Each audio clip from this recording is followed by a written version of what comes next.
என் இனிய தமிழ் மக்களே, உங்கள் பாசத்திற்குரிய பாரதி ராஜா மீண்டும் மண் வாசனையோடு வருகிறேன்.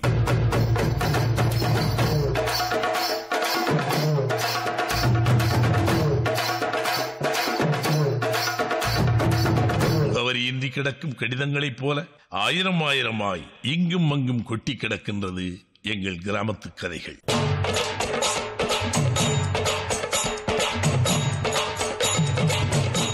எப்பவுமே ஒரு மரியாதைங்கிறது வந்து இங்கிலீஷில் பேசினது தானே மதிப்பாங்க, இல்லைன்னா ஒரு சாதாரணமாக நினைப்பாங்களே அப்படிங்கிறதுனால முன்னால் உட்காந்துருந்தவர் போய் excuse me can I meet mister Balaguru அப்படின்னு வச்சுருக்காரு. He just gone out I think அப்படின்ட்டு அதுக்கப்புறம் okay tell me your name I will convey him அப்படிங்கிற மாதிரி சொன்னாங்க. Sorry sir I am not such a big shot, I will wait outside, I will wait when he comes I will meet இந்த outside self அப்படி இப்படிங்கிற மாதிரி சொன்னாங்க. அப்புறம் அவர் சொன்னார், யாரோ ஒரு ஆளுக்கு வேலை வேணும்னு பாலகுரு சொல்லிக்கிட்டே இருந்தார் அசிஸ்டன்ட் டைரக்டர் வேலைக்கு. அப்படிங்கும்போது எனக்கு ஷாக் ஆகி அப்புறம் அது எனக்கு தான் அப்படின்னு சொன்னேன். எனக்கு தான் அப்படின்னா அவன்ட்டு ஐ எம் பாரதி ராஜா, நான் தான் டைரக்டர் அப்படின்னாரு. அப்போ தான் ஆஹா இவர்கிட்டயா போய் இங்கிலீஷில் பேசுகிறேன் அப்படின்னு சொல்லி அப்புறம் அவர் உனக்கு தானே என்ன படிச்சிருக்கேன் என்னன்னு கேட்டார். நான் படித்தது பியூசி தான் ஃபெயில் அப்படின்னேன். சொல்லிட்டு பரவாயில்ல அப்படின்னு சொல்லிட்டு அப்புறம் அவருக்கு ஏதோ அந்த விஷயத்தில் பிடிச்சி போச்சு, வந்து பேசின விதம் அது இதுன்னு. சரி கொஞ்சம் படித்த பையனாகவும் இருக்கான், விவரமாக இருக்கான் அப்படின்னு சொல்லிட்டு அப்புறம் தான் அடுத்த நாள் ஏரியன் ஸ்டுடியோ தெரியுமில்ல அப்படின்னா தெரியும் அப்படின்னு, அங்கே ஆர்ஆர் தேட்டர் இருக்குது, நாளைக்கு சாங்கரி காடிங்க அங்கே வந்துடு அப்படிங்கிற மாதிரி அவர் சொல்லி அனுப்பிச்சார். ஆர்ஆர் தேட்டருக்குள்ளே எல்லாம் போனதில்லை ஏவிஎம்குள்ளே, ஏன்னா போனாலே கேட்லேயே நிறுத்திடுவாங்க. இப்போல்லாம் ஈஸியாக உள்ளே போகலாம், அப்போல்லாம் இந்த கேட்டையே சொல்லணும் யார் என்னங்கிறது சொன்னோம்னா தான் விடுவான், இல்லைன்னா விடமாட்டான். அப்புறம் அதுக்கு முன்னாலெல்லாம் போய் திரும்பி வந்துருக்கேன். இப்போ தைரியமாக போய் நின்று ஆர்ஆர் தேட்டர் அசிஸ்டன்ட் டைரக்டர் அப்படின்னு சொல்லிட்டு போனால் முதல் சாங் ரெக்கார்டிங் அங்கே தான் இளையராஜாவையும் ஃபஸ்ட்டு பார்த்தது. அப்புறம் தான் ஸ்கிரிப்ட் கொடுத்து அப்படி போய் ஒரு வாரமாக உட்காந்து ஃபுல்லாக படித்தா தான் நமக்கு மைண்டில் ஏறினா தான் இதாக இருக்கும், கொஞ்சம் நேட்டிவிட்டி சப்ஜெக்ட், அதனால் ஃபுல்லாக ஸ்கிரிப்ட் மைண்டில் ஏற்றிக்குவோன்னா அப்போ பின்னால் சைடில் வந்து டீ கேப் சாப்பிட்றதுக்கெல்லாம் அங்கே இடம் இருக்குது. அதனால் அங்கே போய் உட்காந்து படித்தேன். எனக்கு எல்ஏஎம்என் காலனியில் அம்மாவோட ஒரு அங்கிள்னு சொல்லலாம். அவர் வந்து சந்தோஷ் சிவராம், பட் அவரோட அப்பா வந்து ஒரு ரிட்டையர்டு ஆர்மி ஆஃபீஸர். ஸோ அவர் வீட்டுக்கு அடிக்கடி போயிட்டு வருவோம். அந்த நேரத்தில் நான் அப்போ தான் 79 என்னோட அரங்கேற்றம் முடித்து என்னுடைய ஆல்பம் அவரோட வீட்டில் இருந்தது. Around I think 80s. அவரோட வீட்டுக்கு மேலே பாரதிராஜா அங்கிளோட பிரதர் இருந்தார், ஜெராத் சார். ஸோ என்னுடைய இந்த அரங்கேற்றம் ஆல்பம் அவங்க பார்த்து அது எப்படியோ பாரதிராஜா சார்கிட்ட போய் காதல் ஓவியம் டைமில் என்னை பற்றி பேசிகிட்டு இருந்தாங்க. ஸோ தென் அங்கே தான் அவரோட ஆஃபீஸ், பாரதிராஜா சாரோட ஆஃபீஸ். ஸோ நான் ஏதோ சாட்டர்டே சண்டே நாங்கள் போவோங்க, நந்தனத்தில் தான் நாங்கள் இருந்தோம். ஸோ ஏதோ அங்கே போன போது they said can you come and meet one director. So I said come let's go ன்னு சொல்லிட்டு எனக்கு வந்து I was maybe 13 or something. So then he just came and he பார்த்தாரு and he said and then சும்மா பேசணும் and then after that இது வந்து காதல் டைம்லையா? ஸோ தென் அப்போ சொன்னார், இல்லை காதல் ஓவியத்துக்கு இந்த பொண்ணு சரி வராது, she is too young அப்படின்னு சொல்லிட்டு விட்டாங்க. So that was my first meeting. And அது ஒரு கேஷுவல் மீட்டிங், நான் ஒரு ஆஃபீஸ் போகிறது அந்த மாதிரி கிடையாது. ஜெயராஜ் அங்கிள் வந்தார், எனக்கு தெரியாமல் ஒரு டைரக்டர் வந்து மீட் பண்ண மாதிரி எனக்கு ஒரு ஃபீலிங். ஸோ அது வந்து அப்படியே கேஷுவலாக போயிடுச்சு. அப்புறம் official meeting official meeting it was amazing. நான் அதுக்கப்புறம் அப்போது ஹோலி ஏஞ்சல்ஸில் படிச்சுட்டு இருந்தேன். அதுக்கப்புறம் நான் வந்து +2 வந்து எஸ்ஐடி ஸ்கூலில் சேர்ந்தேன். எஸ்ஐடி ஸ்கூலில் சேர்ந்தபோது ஸ்கூல்லேருந்து வெளியில் வந்து அந்த பஸ் ஸ்டாண்டில் ஒரே ஒரு பஸ்ஸு தான் டிஃபென்ஸ் காலனி வரைக்கும் போகும். அதுக்குள்ளே நந்தனத்துலேருந்து நாங்கள் வந்து டிஃபென்ஸ் காலனி ஷிஃப்ட் பண்ணிட்டோம், நந்தம்பாக்கம். ஒரே ஒரு பஸ் தான் போகும், அந்த பஸ்ஸுக்காக காத்துட்ருப்போம், நானும் இன்னொரு பொண்ணும். அந்த வெயிட்டிங் டைமில் ஐ பிலீவ் மண் வாசனைக்காக புது முகம் தேடிட்டு இருக்கும்போது அந்த வெயிட்டிங் டைமில் 2-3 தடவை என்னை பார்த்துருக்காங்கன்னு சொன்னாங்க. யார் எக்ஸாக்ட்லி பார்த்தாங்கன்னு எனக்கு தெரியாது. என்கிட்ட சொன்னது வந்து ஜெயராஜ் அங்கிள் பார்த்துருக்காரு, இல்லை யாரோ ஒரு அசிஸ்டன்ட் பார்த்துருக்காங்க அந்த மாதிரி. அதுக்கப்புறம் ஜெயராஜ் அங்கிள் வந்து சொன்னார், இது வந்து அதே பொண்ணு தான், இங்கே வந்து சந்தோஷோடைய நீஸ் அப்படின்னு சொல்லி கனெக்ட் பண்ணி விட்டு அவங்க மூலமாக மறுபடியும் என்னை காண்டாக்ட் பண்ணி அப்போ தான் நான் ஒஃபிஷியலாக போய் மீட் பண்ணேன். அப்படி தானே? கரெக்ட் கரெக்ட் தானே? ஓகே. ஸோ இதுதான் நடந்தது. அப்போ தான் நான் முதல் சந்திப்பும் போது என்ன சொன்னார் பாருங்க. எனக்கு ஞாபகம் இருக்கிறது வந்து அந்த ஆஃபீஸ் போனேன். நான் ஏதோ ஒரு I think I was wearing jeans and shirt or something like that. And அம்மா வந்திருந்தாங்க. அண்ட் தென் அவர் வந்து பேசினார், நடிக்கிறியா அண்ட் ஆல் தட். ஸ்கூலில் என்ன நான் சொன்னேன் வந்து ஸ்கூல் ட்ராமாலெல்லாம் நடிச்சிருக்கேன், அவ்வளோதான். அதுக்கப்புறம் நான் சொன்ன ஒரு விஷயம் எனக்கு ஞாபகம் இருக்குது. சினிமாவில் வந்து இந்த பாய் அண்ட் கேர்ள் கட்டி பிடிப்பாங்களே, அந்த கட்டி பிடிக்கிறது வந்து உண்மையாக கட்டி பிடிப்பாங்களா இல்லை வந்து நம்ம வந்து ஏதோ ஒரு பில்லோ வச்சுட்டு கட்டி பிடிச்சிட்டு அதுக்கப்புறம் நீங்கள் சேர்த்து வைப்பீங்களான்னு அவர் வந்து சிரிச்சார். எனக்கு அவ்வளோதான் தெரியும் சினிமா பற்றி. அந்த மாதிரி ஏதோ சொன்னார் அவர் வந்து, அவ்வளோதான் இந்த பொண்ணு. அதுக்கப்புறம் ஐ டோன்ட் நோ, அது அப்படியே போயிடுச்சு. பேக் அண்ட் ஃபோர்த் எங்கள் அங்கிள் வந்து அம்மாவை பார்த்து அப்பாவை பார்த்து டிஸ்கஷன் நடந்துட்டு இருந்தது. பிகாஸ் அப்பாவுக்கு கொஞ்சம் பிடிக்கல. ஹீ செட் ஷீ ஸ்டடிங், எதுக்கு இப்போது. அம்மா செட் இது வந்து ஒரு கலை, ஏன்னா ஸோ அவளுக்கு பிடிச்சுன்னா பண்ணட்டுமே. ஸோ அந்த டிஸ்கஷன் நடந்துட்டு இருக்கிறது நேரத்தில் தான் then I don't know some decision அவங்க வந்தாங்க. தென் அம்மா வந்து என்கிட்ட கேட்டாங்க that what you think. So I said I don't mind acting in one film அம்மா, ஐ லைக் ஆக்டிங். ஏன்னா எனக்கு டான்ஸு பாட்டு டிபேட் அதெல்லாம் தான் பிடிச்சது. ஸோ ஷி செட் சரி போவோமே, போய் பார்ப்போமே. தென் அகெயின் விஜயா கார்டன்ஸில் எனக்கு வந்து முதல்ல எனக்கு ஸ்க்ரீன் டெஸ்ட் எடுத்தாங்க. பேண்ட் அண்ட் ஷர்ட் போட்டுட்டு ஏதோ ஒரு ஸ்க்ரீன் டெஸ்ட் எடுத்தார். அதுக்கப்புறம் புடவை கட்ட சொன்னார். அதுவும் பின் கோசம் புடவை. பின் கோசம் புடவை எங்களுக்கு யாருக்குமே தெரியாது, அம்மாவுக்கு தெரியாது, எனக்கு தெரியாது. எனக்கு ஞாபகம் இருந்தது சரோஜா அக்கான்னு ஒரு ஜூனியர் ஆர்டிஸ்ட் அங்கே ஷூட்டிங்கில் இருந்தாங்க. சங்கர் வந்தார், சரி சங்கர் காஸ்டியூமர், அவர் வந்து கட்டுறேன்னு. நான் சொன்னேன் ஆம்பளையாவது எனக்கு வந்து புடவை கட்டுறதாவது, வாட் நான்சென்ஸ். அப்போ இங்கிலீஷ் தான் வரும், எனக்கு தமிழ் அவ்வளோ வராது. தமிழ் வரதெல்லாம் அந்த பிராமின், பாலக்காட் பிராமின் தமிழ் தான் வரும். ஸோ மம்மி ஆல்சோ எனக்கு கண்ணெல்லாம் நரைஞ்சு போச்சு, வாட் இஸ் திஸ் அம்மா and all that. She said wait, what is the thing. அப்போ அம்மா யாருக்கிட்டையும் சொன்னாங்க, அவருக்கு மனோகர் இருந்தார் பரத்ராஜா சார் கூட. அப்போது ஏதோ சரி யாராவது ஒரு பொம்பளை தேடிட்டு வாப்பா பெண் கோசம் கட்டி விடுன்னு சொல்லிட்டு சரோஜா அக்கா வந்தாங்க. So I still remember that she came. எனக்கு வந்து பின் கோசம் கட்டி விட்டாங்க. அந்த பின் கோசத்தில் நடக்கிறதுக்குள்ளே 2-3 தடவை தடுக்கி விழுந்தேன்னு நினைக்கிறேன். பட் அப்படி தான் நடந்தது. நான் பாரதி ராஜா சார், இளையராஜா 3 பேர் சேர்ந்து ராஜாஸ் கம்பெனிஸ்னு ஒரு கம்பெனி ஆரம்பித்தோம். ஆரம்பித்து முதல் படம் எதுன்னா பூட்டாத பூட்டுகள், மதுரைக்கும் சென்னைக்கும். அவர் படத்தை வந்து பார்த்துட்டு பாரதி ராஜா என்ன விட்டுருங்க நான் வரலான்ட்டார். நானே அப்புறம் ரிலீஸ் பண்ணேன். அப்புறம் அது தெரியும் உங்களுக்கு எப்படி போச்சுன்னு. அதே மாதிரி பாலநாகம்மா நிறைய படங்கள், ஜானி இப்படியெல்லாம் படங்கள் வாங்கிட்டு தான் ஒரு ராஜாட்ட சொன்னேன், நான் ஏன் படம் ப்ரொடியூஸ் பண்ணக்கூடாது. இப்போ எங்கள் மாமனார் வந்து கன்னடத்தில் ஒரு 6 படம் பெரிய சூப்பர் ஹிட்டு ராஜ்குமார் வச்சு பண்ணியிருந்தார். நேஷ்னல் அவார்டெலாம் வாங்கினவர். ஆமாம், அவரை வச்சு ஒரு படம் டைரக்ட் பண்ணலான்னு சொல்லி இப்போ ப்ரொடியூஸ் பண்ணலான்னு சொல்லிட்டு ஆரம்பித்தேன். மாத்து தப்பதான்னு ஒரு படம். அந்த படத்தில் ரஜினிகாந்த் வில்லன் ஆக்ட் பண்ணார். இளையராஜா மியூசிக், ஃபஸ்ட் கன்னட படம். அப்புறம் அதுக்கப்புறம் கன்னட படம் எதுக்கு தமிழ் படம் பண்ணணும்னு சொல்லிட்டு நாங்கள் வந்து அழகில் உதவிலன்னு படம் ஆரம்பித்தோம். அப்போ பேர் வைக்கல. அது பாரதி ராஜா சாரை கூப்பிட்டுட்டு ஒவ்வொரு ஸ்கூலாக ஆலயம் ஹீரோ தேடி டான் பாஸ்கோவுக்கு போவோம், அங்கே போவோம், பெங்களூர் போவோம், நிறைய இடங்கள். ஒரு 6 மாதம் எல்லாம் தேடி ஒரு பையனை கண்டுபிடிச்சோம், தீபக்னு ஒரு பையன். ஆனால் அவர் மைண்டில் அது செட் ஆகலை, அவருக்கு பிடிக்கவே இல்லை. அவருக்கு சரி கிளம்புங்க போகலாம், ஷூட்டிங் போகலான்னு சொல்லி எல்லாம் ரெடி ஆகிட்டாங்க.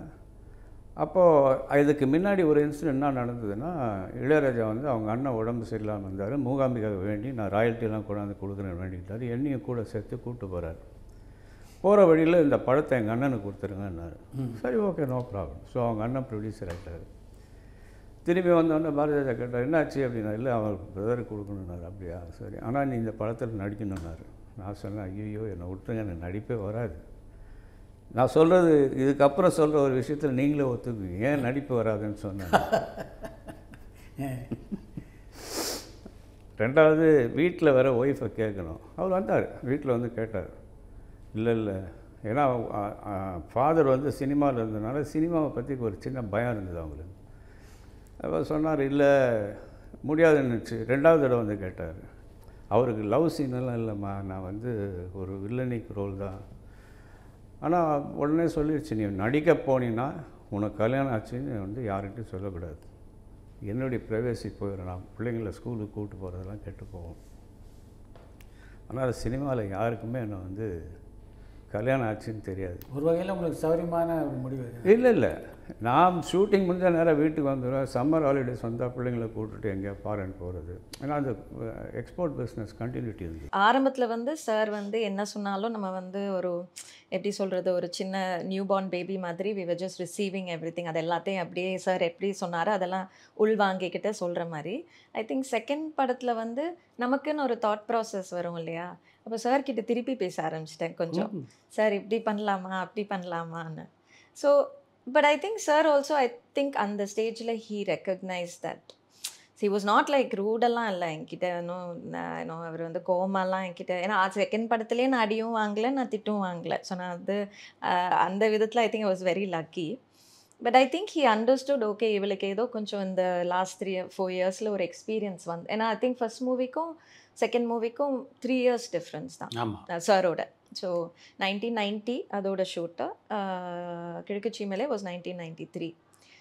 So I think he was more receptive that இவளுக்கு ஆல்ரெடி கொஞ்சம் தெரிஞ்சிருக்கு, நம்ம கொஞ்சம் ஃபைன் டியூன் பண்ணால் போதும் அப்படின்னு. So it was again a very smooth experience because Vignesh was quite new. So in fact Vignesh தான் பயங்கர ஷையாக இருந்தார். நான் வந்து கொஞ்சம் தைரியமாக, ஏன்னா சார் கூட ஆல்ரெடி ஒர்க் பண்ணிட்டேன், சார் டீம் கூட ஒர்க் பண்ணிட்டேன், அந்த ஒரு தைரியம் இருந்தது. என்ன ஆயிடுச்சு, கிழக்கு சீமையில் சார் கூப்பிட்றதுக்கு முன்னால் எனக்கு வந்து ஒரு 3-4 months எனக்கு படங்களே இல்லை. வீட்டில் வெட்டியாக தான் உட்காந்துருந்தேன். ஸோ நல்லா சாப்பிட்டு நல்லா கொலுன்னு இருந்தேன். ஸோ அப்புறம் தான் வந்து they call me for this movie. அப்போது திடீர்னு ஒரு கால் வந்தது, இந்த மாதிரி தே டூயிங் அ மூவி தானு சாரோட பேனரில். ஸோ அதில் வந்து ராதிகா மேமோட பொண்ணாக நடிக்கிறதுக்கு. ஸோ லிட்ரலி அடுத்த நாளே கிளம்பி போன ஞாபகம் இருக்குது எனக்கு. ஸோ அங்கே போயிட்டு லொக்கேஷனில் போய் இறங்கின உடனே வந்து நான் வேற கொஞ்சம் கொலுன்னு இருந்தேன்னா. So I think it didn't look like I was Radhika mams daughter. I think my body size and you know.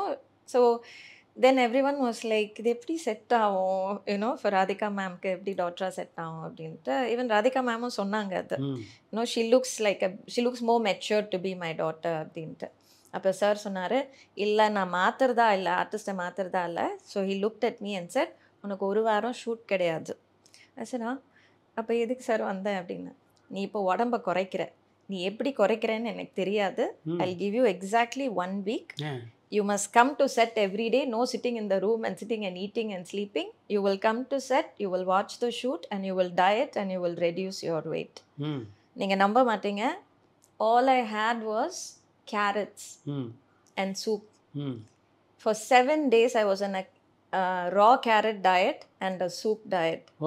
And every day காலையில் எல்லாரும் போகும்போது நான் லொக்கேஷன் போவேன்.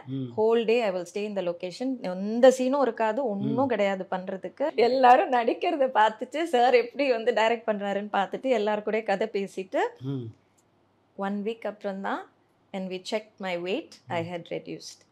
And they felt like face எல்லாம் கொஞ்சம் ஒட்டி போன மாதிரி இருந்தது, தலைன்னு வந்த பொண்ணு வந்து கொஞ்சம் ஒதுங்கின மாதிரி இருந்ததுன்னு சொல்லி மேபி அப்படி தோணுச்சோ என்னவோ. After 1 week only I had my shoot for கிழக்கு சீமையிலே. எப்படி இருந்தது அந்த பாடல் காட்சியில் நடித்த அனுபவம்? Okay, usual it was a romantic இது. பட் அதில் மெமரபிள் ஆனது வந்து அந்த செகண்ட் சரணமில் வந்து அந்த தண்ணியில், அந்த பிஜிஎம்மில் தண்ணியில் எடுத்தது. மலை மேலே ஷூட் பண்ணோம், வாட்டர் ஃபால் இருந்தது. So this ice cold waterfall from the hills it was coming. So ஒரு வெள்ளை சாரி உடுத்திட்டு நானும் விக்னேஷும் அந்த தண்ணியில் இருக்கிற ஒரு சீக்வன்ஸ் ஒன்று அந்த பிஜிஎம் செகண்ட் பிஜிஎம்மில் வரும். ஸோ என்ன ஆயிடுச்சுன்னா எனக்கு வந்து ஐ ஹேட் ஆஸ்மா தென். ஸோ டக்குன்னு எனக்கு ஆஸ்மா வீசிங் வந்துடும், எனக்கு குளிர் ரொம்ப ஜாஸ்தி தட்டுச்சுன்னா. ஸோ ஒரு படப்பிடிப்புன்னு வரும்போது வந்து இப்போ வந்து ஆப்வியஸ்லி ஒரு ஃப்ரேம் வைக்கும்போது சம்டைம்ஸ் இட் டேக்ஸ் டைம். அப்போ அந்த புரிதல் எங்களுக்கு கிடையாது, பட் இப்போ எனக்கு அந்த புரிதல் இருக்குது. ஸோ சம்டைம்ஸ் தண்ணியில் உட்கார வச்சுட்டு தான் அப்போ ஃப்ரேமே பார்ப்பாங்க.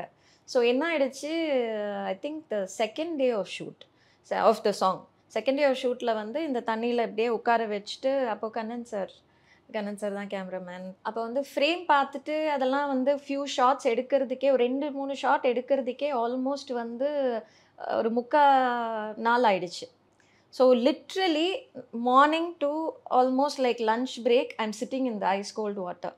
ஸோ என்ன ஆயிடுச்சு, அப்படியே இந்த குளிர் ஜுரம் மாதிரி வர ஆரம்பிச்சிருச்சு. ஸோ அப்போது சொல்லிகிட்ருக்கு அம்மா இருக்காங்க இல்லையா. ஸோ அம்மா வந்து என்ன உனக்கு கஷ்டமாக இருக்கா, ஏந்திரி ஏந்திரி. நான் சொன்னேன் இல்லை சார் வந்து ஃப்ரேம் பார்க்குறாரு, ஏந்திரிக்கூடாதுன்னு சொல்லிட்டாங்க அப்படின்ட்டு. நம்ம அப்போ அவர் என்ன சொன்னாலும் நம்ம கேட்போம் இல்லையா. ஸோ உட்காந்துட்டு ஃப்ரேம்லாம் அவர் பார்த்துட்ருக்காரு. So I think at one கட்டம் எனக்கு வந்து வீசிங் வர ஆரம்பிச்சிருச்சு. It was too cold. Even though நான் தண்ணியிலேருந்து வெளியே வந்து ஒரு ஷால் வச்சு கவர் பண்ணாலுமே again I hate to get into the water. So obviously எல்லாரும் அந்த ஷூட்டில் அவ்வளோ இன்வால்வ்டாக இருந்ததுனால இதை யாரும் கவனிச்சதே என் அம்மா மட்டும்தான் ஆப்வியஸ்லி. ஸோ ஐ திங்க் ஒரு சாயங்காலம் ஒரு 3-4 மணிக்கு என்னால் முடியல, ஸ்டார்டட் இழுக்க ஆரம்பிச்சது. இந்த breathing became very hard. Nobody said anything. சாரும் was so focused into taking the song and all that. Suddenly my mother comes, எல்லார் முன்னாலே மொத்த செட்டும் அங்கே இருக்குது. செட் ஏந்திரி அப்படின்னாங்க.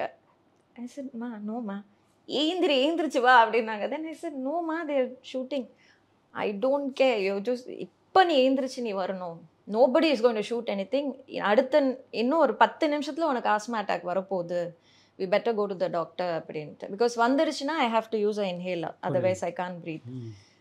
மொத்த யூனிட்டும் அப்படியே ஸ்டண்டாக பார்க்குறாங்க. ஏன்னா என் அம்மா வெரி ஷார்ட், இத்தினோண்டு ஒரு பொம்பளை தான். சார் அங்கே நிற்கிறாரு, எல்லாருமே அங்கே இருக்கோம். She just said, get up from there and come now. Then அப்போ தான் ப்ரொடக்ஷன் கண்ட்ரோலர்ஸ் வந்து, மாமா முடியலம்மா, இன்னும் ஒரு 5 o'clock வரைக்குமாவது ஷூட் பண்ணலாமா அப்படின்ட்டு. என் பொண்ணு நடிக்காது, கிளம்புங்க எனக்கு இப்போ டாக்டர் கிட்ட போகணும் அப்படின்னு. So it became very Messi that day. Sir பார்த்துட்டு சார் கோச்சிக்கிட்டாரு. சார் கோச்சிக்கிட்டு அம்மா இந்த மாதிரி பேசிட்டாங்கன்னு சொல்லி சார் வந்து பேக்கப், ஒரே வார்த்தை பேக்கப்னு சொல்லி திரும்பி கூட பார்க்கல. We all knew he got angry. அதுக்கப்புறம் வந்து சாரை வந்து அதுக்கப்புறம் வந்து சமாதானப்படுத்த ஒரு நாள் ஆச்சு. Because sir was very angry that day. But of course my mother went and spoke to him and set, உங்கள் பொண்ணாக இருந்தால் நீங்கள் எப்படி எவ்வளோ ஃபீலிங்காக இருக்கும், கஷ்டப்பட்டுட்டு இருந்தா. அவருக்கு ப்ராப்ளம் தெரிஞ்சிருக்க வாய்ப்பு. ஆமாம், ஏன்னா he is focused into making the shorts good. But eventually the shorts were very nice sir, நல்லா வந்தது சார். ஆப்வியஸ்லி தாவணி பொண்ணே சுகந்தானா, தங்கமே தழும்பும் சுகந்தானா, பாறையில் சின்ன பாதம் சுகந்தா. மறக்க முடியாத ஒரு சம்பவம். நாங்கள் வந்து படம் எடுக்கிறோம், அந்த படத்துக்கு வந்து உங்களை கேட்டாங்க, நீங்கள் வந்து பாருங்கள். ஐயோ, நான் சினிமாலாம் நடிக்கிற மாதிரியெல்லாம் இல்லைங்க, எனக்கு அதெல்லாம் தெரியாதுன்னு வேற சொல்கிறேன் நான்.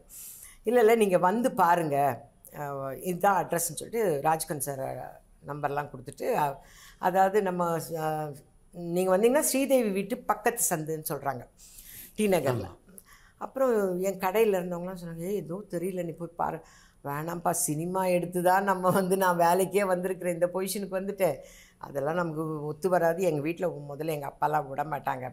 இல்லை நீங்கள் போங்க அப்படின்னு சொன்னாங்க. சரி போய் பார்ப்போம் என்ன தான் சொல்கிறாங்கன்னு சொல்லிவிட்டு நான் வந்தது வந்து கிழக்கே போகும் ரயில், அதுதான் எடுக்கிறாங்க ராஜ்கன் சார். இப்போ அதில் நம்ம சாரெல்லாம் இருக்காங்க, இவர் தான் அப்போவே சொல்கிறாங்க, இவர் வந்து 16 வயதிலே படம்லாம் எடுத்திருக்காரு. அப்படியான்றேன், எனக்கு சரியாக தெரியல, அதை படம் பார்க்கல, படம்லாம் பார்க்கல. அப்படியா அப்படின்னு கேட்டுக்கிறேன். அப்புறம் ராஜ்கன் சார் மட்டும் அப்படி தர்பாராக உட்காந்துருக்குறேன். எனக்கு அவரை பார்த்தோன்னே பயமாக இருந்தது, இவ்வளோ பெரிய ஆளாக உட்காந்துன்னு இருக்காருன்னு. அவரை பார்த்து வணக்கம் அப்படின்னு, இவரை பார்த்தோன்னே ஹலோ சார் அப்படின்னு. அதோடு சரி, அது எதுக்காக என்னை கூப்பிட்டாங்க, எதுக்காக எனக்கு அதுக்கப்புறம் கூப்பிடலன்னு எனக்கு தெரியாது, வந்தாச்சு. அப்போ டெப்டி ஸ்பீக்கர் துரசாமின்னு இருந்தார், அவர் எங்கள் மாமா அப்பாவுக்கு அடிக்கடி வருவார்.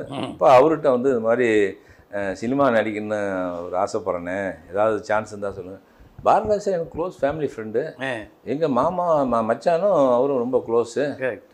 பாரதிராஜா ஹாஸ்பிட்டல்லாம் கடலூர் கதையில் ப்ரொடியூசர், அவர் கடலூர் கதையில் ப்ரொடியூசர். அதனால் நான் சொல்கிறேன் அப்படின்னார். சரி நான் சொல்கிறேன். 2-3 நாள் ஆச்சு. அப்படியே நீங்கள் டைரக்டர் சொல்கிறேன் நீங்களேன்னு இது ஃபோன் அடிக்கிறேன்னு ஃபோன் அடித்தார். ஃபோன் அடித்தா இவர் வந்து ஏதோ இந்த மைசூருக்கு லொக்கேஷன் பார்க்க போயிருக்காரு, 1 வாரம் அவன் கழிச்சு தான் வருவாருன்னு சொல்லிட்டாங்க. 1 வாரம் கழிச்சு வந்துடுவாரான். வந்தவொடனே நீ போகாத, நானே நேராக ஆஃபீஸ் கூப்பிட்டு போகிறேன்னார். சரின்ட்டு வெயிட் பண்ணேன். 1 வாரம் கழிச்சு போய் டேரக்டரை கூப்பிட்டு போங்கன்னு சொல்கிறதுக்காக போனேன். இவர் நாமக்கலுக்கு மீட்டிங் போயிட்டார். அப்புறம் இவர் 4 நாள் கழிச்சு வரப்போ அவர் திருப்பி டேரக்டர் பொள்ளாச்சி பக்கம் லொக்கேஷன் பார்க்க போயிட்டார். இப்படியே 1 மாதம் போயிடுச்சு. அண்ணே நீங்கள் நேராலாம் கூப்பிட்டு போனால் ஒரு ஃபோன் பண்ணுங்க. ஆமாம், இவர் இருக்கப்போ அவர் இருக்கிறதில்ல, அவர் இருக்கப்போ இவர் இருக்கிறதுல, அதனால் நீங்கள் ஒரு ஃபோன் மட்டும் பண்ணி சொல்லணும், நான் லெட்டரே கொடுக்குறேன். உடனே கைப்பட லெட்டர் எழுதி, நேருவன் மைத்திரன் உங்களை சந்திக்க வருகிறார், ஒரு 10 நிமிடம் தனியாக பேசணும்னு எழுதி கொடுத்தாரு. சூப்பர். நேராக போய் பாரத ஜெமினி பாசன் காம்ப்ளெக்ஸில் போய் லெட்டரை கொடுத்தோடனே உடனே நம்மளை கூப்பிட்டு ஏதாவது உடனே வேலை போட்டு கொடுக்குற மாதிரி கொடுத்துருவாங்கன்னு நினச்சி லெட்டரை கொடுத்தேன். 1.5 மணி நேரம் யாருமே கூப்பிடல, அப்படியே உட்காந்தே இருந்தேன். ஏன்னா லெட்டருக்கு இவ்வளோதான் மரியாதையா, கூப்பிட மாட்டாங்களோ அப்படின்னு நினச்சேன். அப்போ ரகு வியாஸ் அவர் தான் வந்து கீழே டேரக்டர் உங்களை மேலே கூப்பிட்றாரு. சரி மேலே போனேன். மேலே போனோடனே டைரக்டர் வந்து அந்த ஷேட்டுக்கெல்லாம் உட்காந்துருக்க மாதிரி திண்டெல்லாம் போட்டு சாஞ்சு இப்படி உட்காந்தார். வையா அப்படின்னாரு. வணக்கம் சார். உட்காரு அப்படின்னாரு. சோபா முன்னாடி போட்டிருந்தது. உட்காரனோடனே திரும்பி பார்த்தேன். உட்காரியா அப்படின்னாரு. அவர் கீழே உட்காந்துருக்காரு, நம்மளை சோபாவில் உட்கார சொல்கிறாரு. அது மரியாதையாக இருக்காத, எப்படி இதில் போய் நம்ம உட்காரணும் தயங்கி யா உட்காரியாங்கிறேன் அப்படின்னாரு. டவுக்குன்னு உட்காந்துட்டேன். உட்காந்தோடனே சாஞ்சி உட்காந்தா என்ன கௌரவமாக தப்பாக நினச்சி வரன்ட்டு இப்படியே நுனியில் உட்காந்தேன். உட்காந்துட்டு நீ யார், என்ன படிச்சிருக்க, என்ன பண்ண போகிறேன், ஏன் சினிமா நடிக்கணும்னு ஆசைப்பட்றேன்னு எல்லாம் கேட்டார். நான் என்ன சொன்னேன், வெகுளித்தனமாக இல்லை சார், எல்லோரும் என்னை வந்து நாகார்ஜுனா மாதிரி இருக்குன்னு சொன்னாங்க.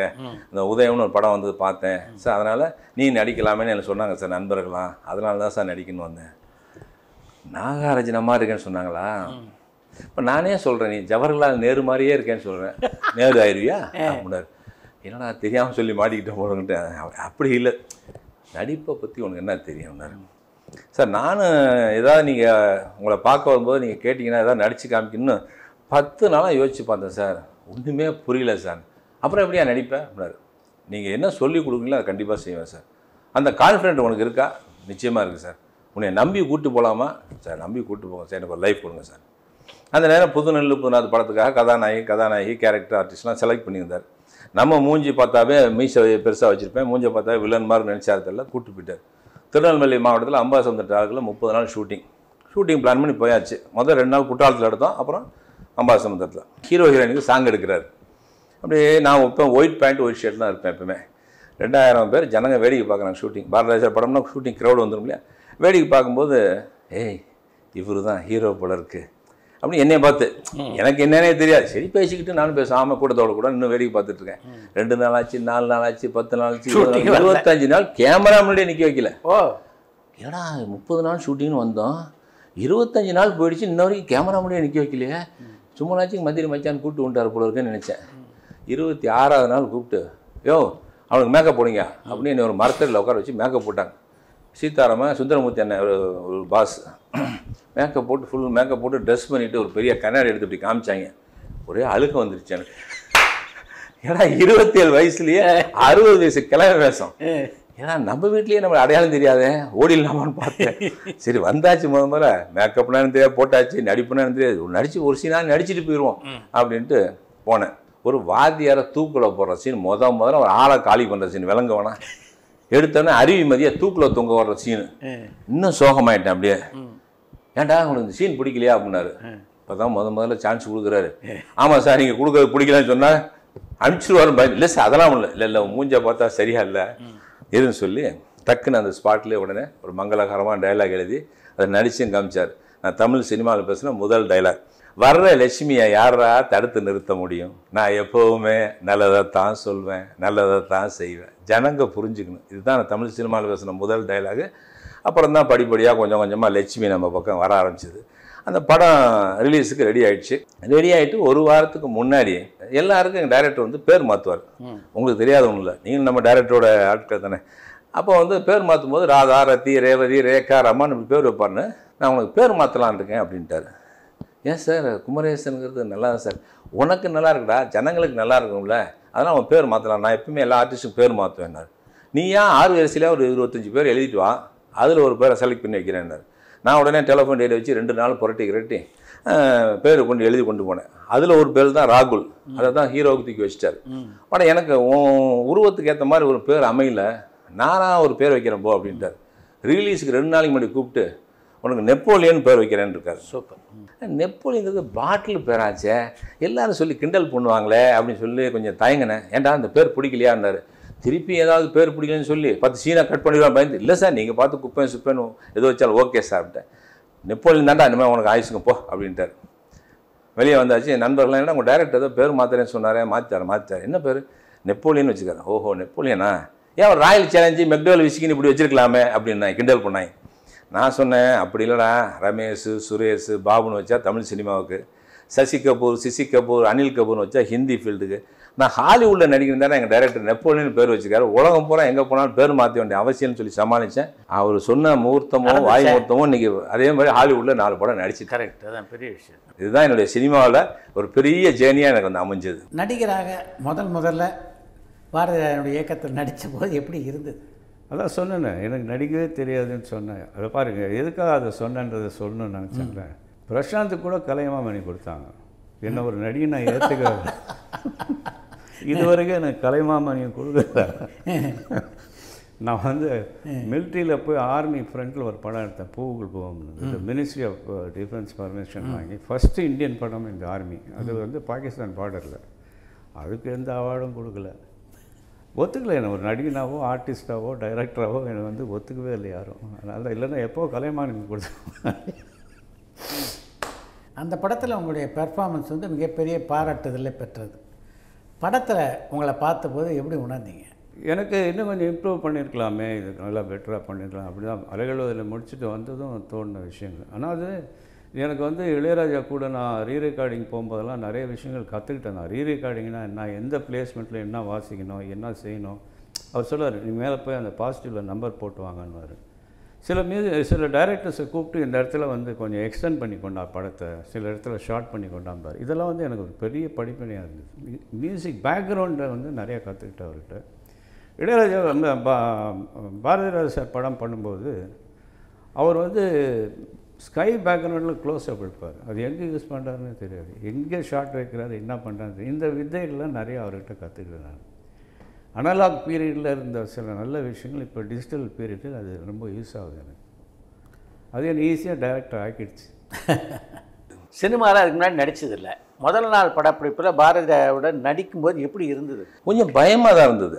அதாவது அந்த 25 நாள் அவர் சொல்லி கொடுக்கறதெல்லாம் பார்த்தேன். அவர் கோவப்பட்டார்னா தப்புன்னு தலையில் தட்டிடுவார், அடிப்பார், எல்லாம் சொல்லியிருக்காங்கனால பயந்து நான் பார்த்துட்டு இருந்தேன். அவர் என்ன சொல்கிறாரோ அதை உன்னிப்பாக பார்த்துட்டே இருந்தேன். ஒவ்வொரு கதாபாத்திரத்துக்கும் ஒரு 70 வயசு கதாபாத்திரமா அப்படியே நடிச்சு காமிப்பார், ஒரு 20 வயசு குமரியா அப்படியே நடிச்சு காமிப்பார், ஒரு இளம் வாலிபனா அந்த வேகத்தோட கம்பீரத்தோடு எப்படி வந்து பேசணும்னு நடிச்சுக்கோ. எல்லாத்தையும் நான் வாட்ச் பண்ணிட்டே இருந்தேன்.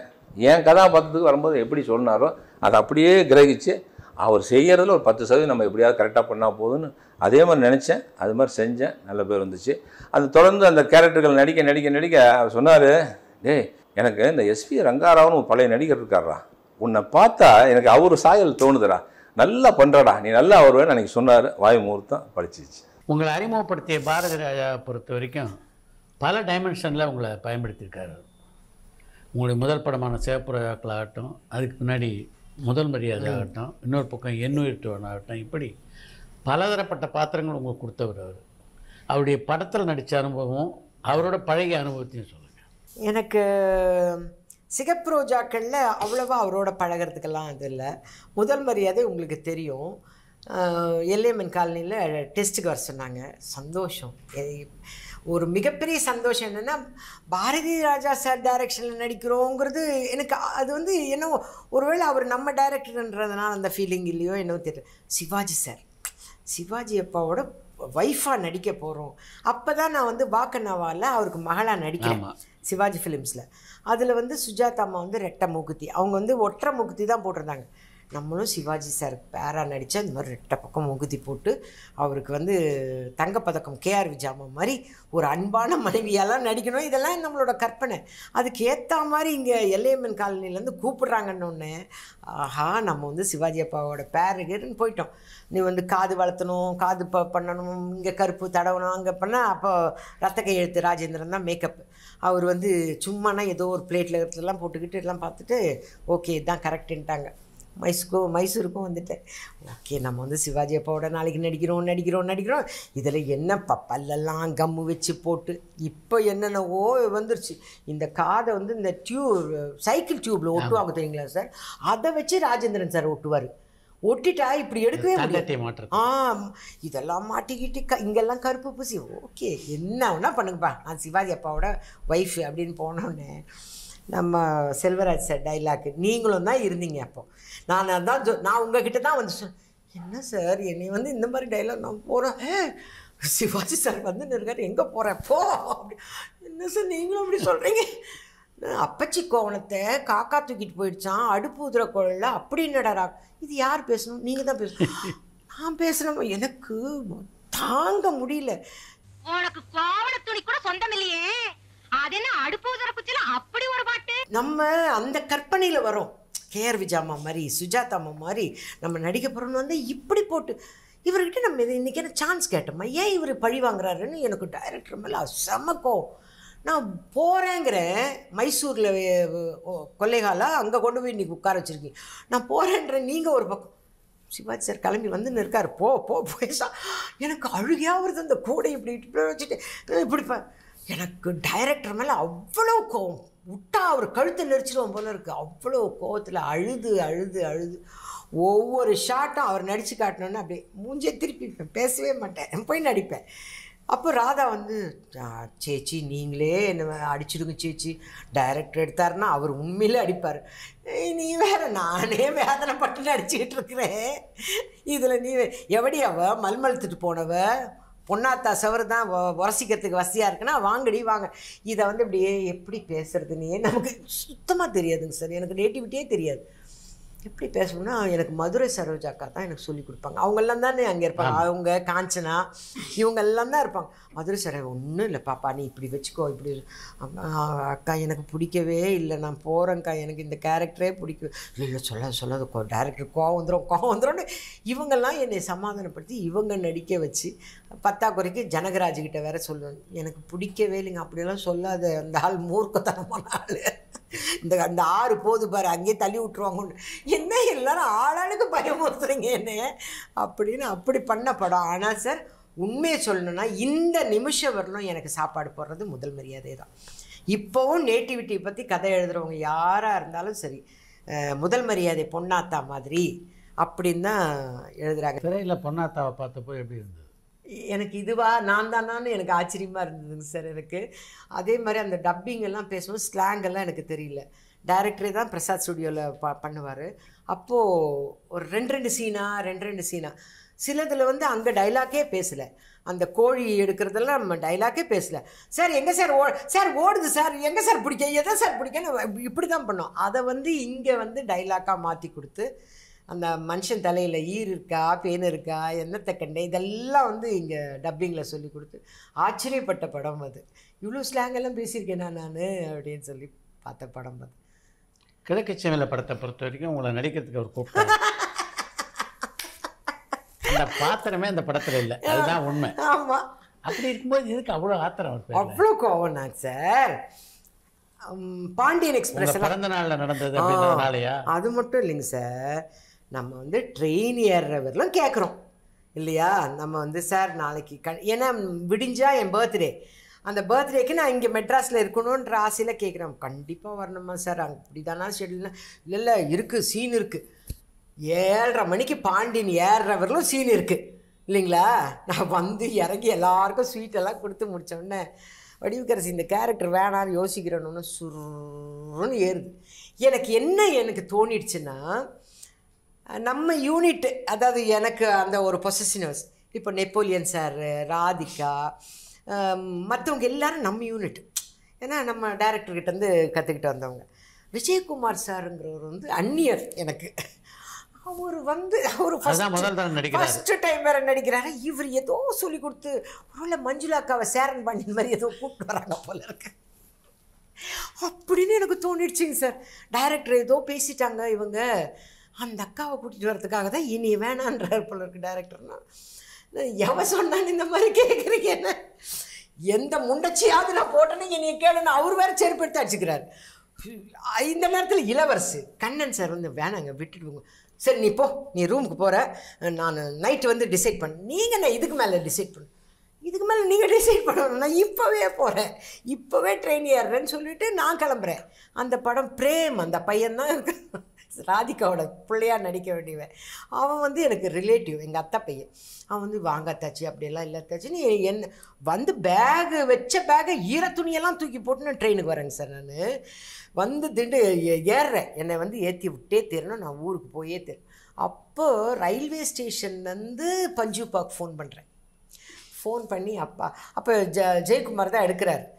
என்ன நீ என்ன தகராறுல நீங்கள் பேசுவோம், ஏன்னா இவர் வந்து எப்படி இருந்தாலும் டைரக்டருக்கு தான் சப்போர்ட் பண்ணுவார், நமக்கு சப்போர்ட் பண்ண போகிறதில்ல. ஏன்னா இவர்கிட்ட பேசுங்க, நான் பஞ்சுபாக்கிட்ட பேசணும் கொடுங்க. பஞ்சுபாக்கிட்ட சொல்கிறேன், அப்பா நான் இங்கே வந்தேன், ஷூட்டிங் ஸ்பாட்டுக்கு போனதுக்கப்புறம் இந்த கேரக்டரே இல்லை, ஒரு சிம்பத்தி வரணும் விஜயகுமார் மேலே அப்படின்னு எல்லாம் பண்ணி சொல்லிட்டாங்க. அது ஏன் அப்படி திடீர்னு மாற்றினாருன்னு தெரியல, எனக்கு அவமானமாகிடுச்சு. அத்தனை பேர் எதிர்க்க உனக்கு உனக்கு கேரக்டர் இல்லைன்னு சொன்னோன்னு எனக்கு அவமானமாகிடுச்சு. கஷ்டமாக இருக்குவாள். சரி சரி நீ ஒன்றும் மனசு கஷ்டப்படாதம்மா, நீ வந்து ரிப்போர்ட்டு வா அப்படின்னு. அதனால் அங்கே அவ்வளோ பெரிய சண்டை. எனக்கு அதுதான் சொல்கிறீங்களே, எனக்கு வந்து டைரக்டர் அது அந்த ஃபீலே இல்லை. ஏன்னோ நம்ம சொந்தக்காரர் நம்ம குடும்பம் அப்படிங்கிற மாதிரி அதில் அந்நியமாக பட்டது விஜயகுமார் சார். எனக்கு புதுசாக ஒருத்தர் நம்ம யூனிட்டுக்கு வந்திருக்காரு, அவர் எதிர்க்க என்னைய வேணான்ட்டாரு அப்படிங்கிற ஒரு ஆத்திரம்.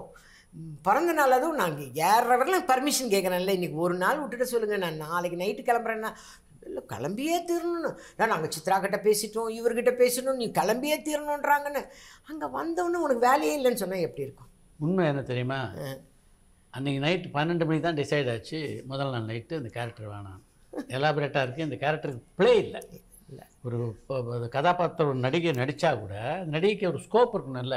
இந்த ஸ்கோப் இல்லை, சும்மா தூணா நிற்கிற மாதிரியே இருக்கும். அது வந்து ஒரு நடிகை போட வேணாம், அந்த கேரக்டர் இல்லாமல் பண்ணிடலாம் பெருசாக அப்படின்ற மாதிரி தான் நீங்கள் நைட் முடிவாச்சு. இப்போ வந்து விடிவு கரிசி கிளம்பிட்டு இருப்பாங்களே அப்படின்ற டேரக்டர் வேறு வழி இல்லை சார், காத்தால இறங்கணுன்னே சொல்லிக்கலாம். பட் உங்களுக்கு வந்து அந்த ஒரு ஏற்கனவே ஒரு ஆற்றல் இருக்கிறதுனால வந்து இது டைவர்ட் ஆச்சு. உண்மையில் முடிவானது அதுக்கு முதல் நாள் நைட் 12 மணிக்கு. அதுதான் உண்மையாக இது முடிஞ்சுங்க சார். அவருக்கும் தைரியம் எனக்கும் தைரியம் தான் சொல்லணும். அடுத்து கருத்தம்மா எடுக்கும்போது வடிவு கரிசியை கூப்பிடுங்க. நாங்கள் செட்டில் நிற்கவும் பேசவே மாட்டேன்றேன் டேரக்டர்கிட்ட. அதுலேருந்து நான் டேரக்டர்கிட்ட பேசுகிறேன், ஃபங்க்ஷனில் இருந்தால் கூட இப்படி திரும்பி உட்காந்துப்பேன். ஏன்னா என்னை இப்படியெல்லாம் பண்ணிட்டாருன்னு. ஒரு கருத்தம்மாவில் கூப்பிட்டு கதை சொல்கிறோம், எல்லாம் பேசுகிறோம். அப்போ வந்து முதல்ல வந்து சூரிய தானே நடிக்கிறதா இருந்தது, சூரியகாந்த். அவரை நான் நினைக்குவேன் டைலாக் சொல்வார். நான் இந்த பொட்டல் கார்டில் எடுத்துகிட்டு வந்து நிற்க வச்சு பனிஷ்மெண்ட் கொடுக்குறாரு அவர். எனக்கு அந்த ப்ரீவியஸ் இதுவே எனக்கு பனிஷ்மெண்ட் கொடுக்குறோம். ஒரு செடி கூட இல்லை, இவர் நேரத்துக்கு வர்ற வரல என்னை விட மாட்டாரா, இப்படியெல்லாம் நிற்க வைக்கிறான்னு சண்டை போடுறேன் நான். அப்பவும் பேசுறது கிடையாது. அப்புறம் அடுத்த ஷெடியூல் போனால் பொன்வண்ணன் வந்து சண்முகம் வந்து பொன்வண்ணனா மாதிரி இவர் தான் புள்ளன். ஏங்க சூரியகாந்தை தூக்கிட்டாரு, இல்லை அது செட் ஆகலை, இதுதான் நல்லாயிருக்கும். அப்படித்தான் அந்த படமும் நடித்தோம். கடைசி வரலையும் அதுலேயும் பேசவே இல்லைங்க சார். புதுசாக ஒரு கார் வந்தது, அந்த காரெல்லாம் காட்டுறாரு. அப்போ கூட நான் திரும்பியே பார்க்குறது கிடையாது. அவர்கிட்ட அவ்வளோ கோவம் எனக்கு, கருத்தம்மாவில் அவ்வளோ கோவம். அப்புறம் ஒரு ஃபங்க்ஷனில் தான் மீட் பண்ணி சரி இப்போ சமாதானம் அவங்க எல்லாரும் அப்படின்னு எல்லாம் சொல்லி அப்புறமா தான் பேசினேன் நான் சார்கிட்ட. எப்படிப்பட்ட அங்கீகாரத்தை புதுநெல்லு நெப்போலியனுக்கு கொடுத்தது? படம் ரிலீஸு ஏவிஎம் மேனா தேட்டரில் பாலச்சந்தர் சாருக்கு நம்ம டைரக்டர் போட்டு காமிக்கிறார். போட்டு காமிச்சு படம் பார்த்துட்டு டைரக்டர் வெளியே வந்தார். பாலச்சந்தர் சார் வெளியே வந்தாங்க. வெளியே வந்துட்டு வரிசைக்கு ராகுல், ராமார்ஜுன், சுகன்யா, ருத்ரா, நான் எல்லாம் நிற்கிறோம். பொன்வண்ணன், அசோக் எல்லாம் நிற்கிறோம். நிற்கும்போது எல்லாரையும் பார்த்து பாராட்டியே போனார். என்னை தாண்டி போயிட்டார். என்னடா நம்ம சரியாக நடிக்கலையோ, எவ்வளோ பெரிய டைரக்டர் அவர் பாலச்சந்தர், எல்லாத்தையும் பாராட்டினார், என்னை மட்டும் பாராட்டாமல் போகிறாரா அப்படின்னு பார்த்தேன். டைரக்டர் கவனிச்சார் அதை. சார் சார் அப்படின்ட்டு பாலச்சந்தர் கூப்பிட்டு, அந்த பண்ணையார் கேரக்டர் அவர் பார்த்தீங்களே, ஆமாம் அது இந்த பையன்தான், ஓ மாதம்பா சூப்பர் அப்படின்ட்டு போயிட்டார். எனக்கு அவர் ஷாக்காரனே, எனக்கு பயந்துட்டேன். என்னடா அவ்வளோ ஆச்சரியப்பட்டார், இந்த பையனா அந்த வேஷம் போட்டிருக்காருன்னு அவ்வளோ ஆச்சரியப்பட்டார். அந்த ஒரு எக்ஸ்பிரஷன் தான் எனக்கு மிகப்பெரிய ஒரு வெகுமதியாக கிடைச்சிது. அந்த மாதிரி அந்த படத்தை வந்து நடித்தேன்னா அதுக்கப்புறம் படங்கள் பத்திரிகைகள் எல்லாமே வந்து ஒரு 27 வயசு பையன் வந்து கிழமை வேஷம் நடிச்சிருக்காரு அப்படின்லாம் பேசி நானும் சுகன்யாவது அந்த படத்தில் மிகப்பெரிய அளவில் பேர் வந்துச்சு. அடுத்தடுத்து நிறைய படங்கள் வர ஆரம்பிச்சிது. டேரக்டராக வந்து ஒருத்தர் பார்க்குறீங்க, அவருடைய டேரக்டர் வந்து கொஞ்ச நேரம் சீரியஸாக இருப்பார், ஷூட்டிங்கில் வந்து லைட்டராக இருக்க மாட்டார். ஃபஸ்ட்டு படம் செய்யும்போது இன்றைக்கும் அவர்கிட்ட கற்றுக்கிட்டது எனக்கு ரொம்ப பெரிய ஹெல்ப்பாக இருந்தது அப்படிங்கிறது அவருடைய கான்ஃபிடென்ட். அதுதான் எப்பவுமே எனக்கு அவர்கிட்ட ரொம்ப பிடிக்கும். அவர் வந்து அவர் வேலையில் அவர் ரொம்ப கான்ஃபிடென்ட்டாக இருந்தார். இவங்க மூலமாக அவங்க மூலமாக இவங்களுக்கு தெரியும் அவங்களுக்கு தெரியும் அப்படி இப்படிங்கிறதுல எல்லாம் அதெல்லாம் எதிர்பார்த்து அவர் இல்லை. அவர் ஒர்க்கில் வந்து ரொம்ப கான்ஃபிடென்ட்டாக இருந்தார். என்ன எடுக்கணும், எப்படி எடுக்கணும், என்ன இதுங்கிறதுல எல்லாம் மைண்டில் நல்லா ஏற்றி மைண்டில் வச்சுக்கிட்டு இருந்தார். அப்படி வச்சுக்கிட்டு இருந்ததுனால ரொம்ப கான்ஃபிடென்ட்டாக இருந்தது. எனக்கு அதுதான் ஒரு டைரக்டர் முதல்ல ரொம்ப இம்ப்ரெசிவான ஒரு மேட்ரு. ஒரு கேமராமேன் ஹெல்ப்போ இல்லை வேறு ஒருத்தர் ஹெல்ப்போ, அவங்க ஹெல்ப்போ, இவங்க ஹெல்ப்போ அதெல்லாம் எதிர்பார்க்காம அவர் வந்து தான் என்ன எடுக்கணும் அப்படிங்கிறது, அது தப்பு ரைட்டுங்கிறது வேறு. சூப்பர். ஆனால் அதை வந்து தீர்மானமாக இருந்தது அப்படிங்கிறது ஃபஸ்ட்டு. அப்புறம் ரெண்டாவது இன்னொன்று வந்து என்னென்னா, அங்கே செட்டில் வந்து ஒரு நாள் கூட வந்து ஓபி அடிச்சு நான் பார்த்தது கிடையாது. கரெக்டாக அந்த டைம்னா அந்த டைமுக்கு வருவார். ஷார்ட் அந்த டைம்னா 7 மணினா 7 மணிக்கு ஷார்ட் எடுப்பார். அதுக்கப்புறம் லைட்டு ஃபெயிலியர், மழை வருது அப்படின்னா தான் சேர் போட்டு உட்காருவார். இல்லைன்னா கரகரன்னு சுற்றிகிட்டே தான் இருப்பார். ஸோ அந்த மாதிரி ஒர்க்கு இது. அதில் வந்து அவ்வளோ ஒர்க்கும் தரவாக இருந்தது. தரவாக இருக்கிறதுல வந்து வேறு நியாயமெல்லாம் பேசாமல் ஓபி அடிக்காமல் அவர் வந்து ரொம்ப பர்ஃபெக்டாக ஒர்க் பண்ணிட்டு இருந்தார். ஸோ இது வந்து எனக்கு ரொம்ப பிடிச்சி போய் நானும் கூடவே நேரமும் அதில் சிங்க் ஆகிட்டேன். ஸோ நைட்டு தூங்குற வரைக்கும் நான் கூட இருந்து அவர் போய் படுத்ததுக்கப்புறம் தான் என் ரூமுக்கு நான் போவேன். அதே மாதிரி காலையில் முதல்ல நான் எழுந்திரிச்சு வந்து நான் தான் எல்லா வேலையும் ரெடி பண்ணி வச்சுட்டு அதுக்கப்புறம் அவரை போய் எழுப்புவேன். 5 மணின்னா 5:30 மணிக்கு நான் போய் எழுப்புவேன். ஸோ 7 மணி 7:30க்குள்ளே அவர் ஷார்ட் எடுத்துடணும். அப்புறம் இறங்கணுன்னே சில நேரங்களில் வந்து ரொம்ப காமெடி என்னென்னா, இறங்கணுன்னே நான் ஃபைலோடையே ஓடிட்டுருப்பேன் அவர் கூட. அவர் அப்படியே நடந்து இந்த லொக்கேஷன் அப்படியே பார்த்துக்கிட்டே காட்டுக்குள்ளே அது பேடி ஃபீல்டு அப்படியே போவார். இது ஒரு மரம் ஒரு பிளாக் நல்லா இருக்குன்னா அங்கேருந்து ஒரு 1/2 கிலோமீட்டருக்கு பக்கம் உள்ளே போயிடும்.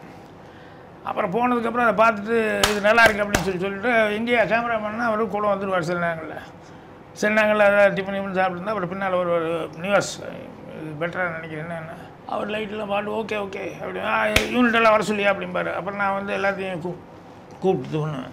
இப்போ என்னென்ன டிஃபனெல்லாம் இங்கே வச்சுருப்பாங்க இறங்குற இடத்துல. இப்போ நான் வந்து அங்கே போயிட்டு இங்கே வந்துட்டு ஏதாவது டிஃபன் அப்படின்னு சொல்லி சொன்னால் எங்கள் டைரக்டருக்கு அங்கே வந்துடும், கேமராமேனுக்கு அங்கே வந்துடும். நான் கேட்டால் அங்கே போய் சாப்பிட்டோம் அப்படின்ட்டுவாங்க. நாங்கடா அங்கே போய் சாப்பிட்னா மறுபடியும் 1 கிலோமீட்டர் நான் போயிட்டு மறுபடியும் சாப்பிட்டு வரணுமே அப்படின்னு சொல்லிட்டு எனக்கு பசியில் என்னடா பண்ண டைரக்டர் ஆளை காணனாலும் திட்டுவார் அப்படின்னு சொல்லிட்டு அதுக்கப்புறம் போவேன். போய் தொங்குன்னு அப்புறம் போயிட்டு அப்புறம் சாப்பிட்டு வருவேன். அதுக்குள்ளே டைரக்டர் கற்றுனாருன்னா அப்புறம் விழுந்து அடித்து ஓடுவேன் அரை குறையாக சாப்பிட்டுக்கிட்டு. அப்படி இப்படி ஒரு நாள் நான் போகும்போது எதுக்கும் அப்போ எனக்கு இந்த ஸ்டமக் ப்ராப்ளம் இருந்தது, அமிபியசிஸ்ன்னு சொல்லி வயிற்று வலி அது இதெல்லாம் இந்த சரியாக சாப்பிடாதனால அப்பப்போ லூஸ் மோஷனோ இல்லை பெயினோ அதெல்லாம் வந்து அதனால் நேரத்தில் சாப்பிடணுங்கிறது ரொம்ப முக்கியமான சமாச்சாரம். பசிக்கிற வரைக்கும் விடக்கூடாதுன்னு. அதனால் போய் இறங்கணுன்னு எங்கள் டைரக்டர் இப்படி போயிட்டு இருக்கும்போது டப்புன்னு வாங்கி ஒரு 2 வாயை அடிச்சுட்டு அதுக்கப்புறம் டப்புக்குன்னு போயிடலாம் அப்படின்னு நினச்சி அவர் ஏதோ பேசியிருந்தார். நான் பாட்டில் சாப்பிட்டுட்டு இருந்தேன். அவர் பாட்டில் போனார். நான் பின்னால் வரேன் நினச்சிட்டு ஐயோ இந்த ஃபஸ்ட் சீன் நான் சொன்ன ராஜன் அப்படி இப்படின்னு பேசிட்டு அவர் பாட்டில் போயிட்டார். நான் பின்னால் இருக்கிறேன். அப்புறம் ரொம்ப தூரம் போனதுக்கப்புறம் தான் திரும்பி பார்த்து ஏய் அப்படின்னு கத்துனார். எங்கேயா போனேன் அப்படின்னு சொல்லிட்டு நான் பாட்டில் பேசிகிட்டே போயிட்டு நீ எங்கேயும் அங்கே உட்காந்து அப்புறம் ப்ராப்ளத்தை சொன்னேன். இல்லை சார் இங்கெல்லாம் கொண்டு கொடுக்க மாட்டீங்கன்னா மறுபடியும் ஒரு 3/4 கிலோமீட்டருக்கு மறுபடியும் போகணுங்கிறேன் அப்படின்னு சொல்லிட்டு அப்புறம் ப்ரொடக்ஷனால் கூப்பிட்டீங்க நாலுலேருந்து அவன் எனக்கு கொடுக்கும்போது அவனுக்கு கொண்டு கொடுத்துருங்க அப்படின்னு சொல்லிட்டு அவன் தான் முடியலன்னு சொல்கிறான்ல அப்படின்னு சொல்லிட்டு அப்புறம் டிஃபனெல்லாம் இவங்க சாப்பிடும்போது வரும். அப்புறம் அது நெல்லுக்கு பாயிறது புல்லுக்கு பாயுங்கிற மாதிரி அப்புறம் இளநீ வந்தாலும் சரி ஏன்னா அவங்களாம் என்ன ஒரு மாதிரியாக டைரக்டர் கற்றுணுன்னு பார்க்க ஆரம்பிச்சிட்டாங்க. அப்புறம் நிவாஸுக்கு அவங்க இவங்களுக்கு ஏதாவது வந்ததுன்னா அது அப்படியே அவருக்கும் கொடுங்க அப்படிங்கிற மாதிரி. முதல் 2 படத்துலேயே பாரதி நீங்கள் நல்லா நெருக்கமாயிட்டீங்க இல்லையா? 16 முதல் படத்துலேயே நல்லா இதாகிடுச்சு.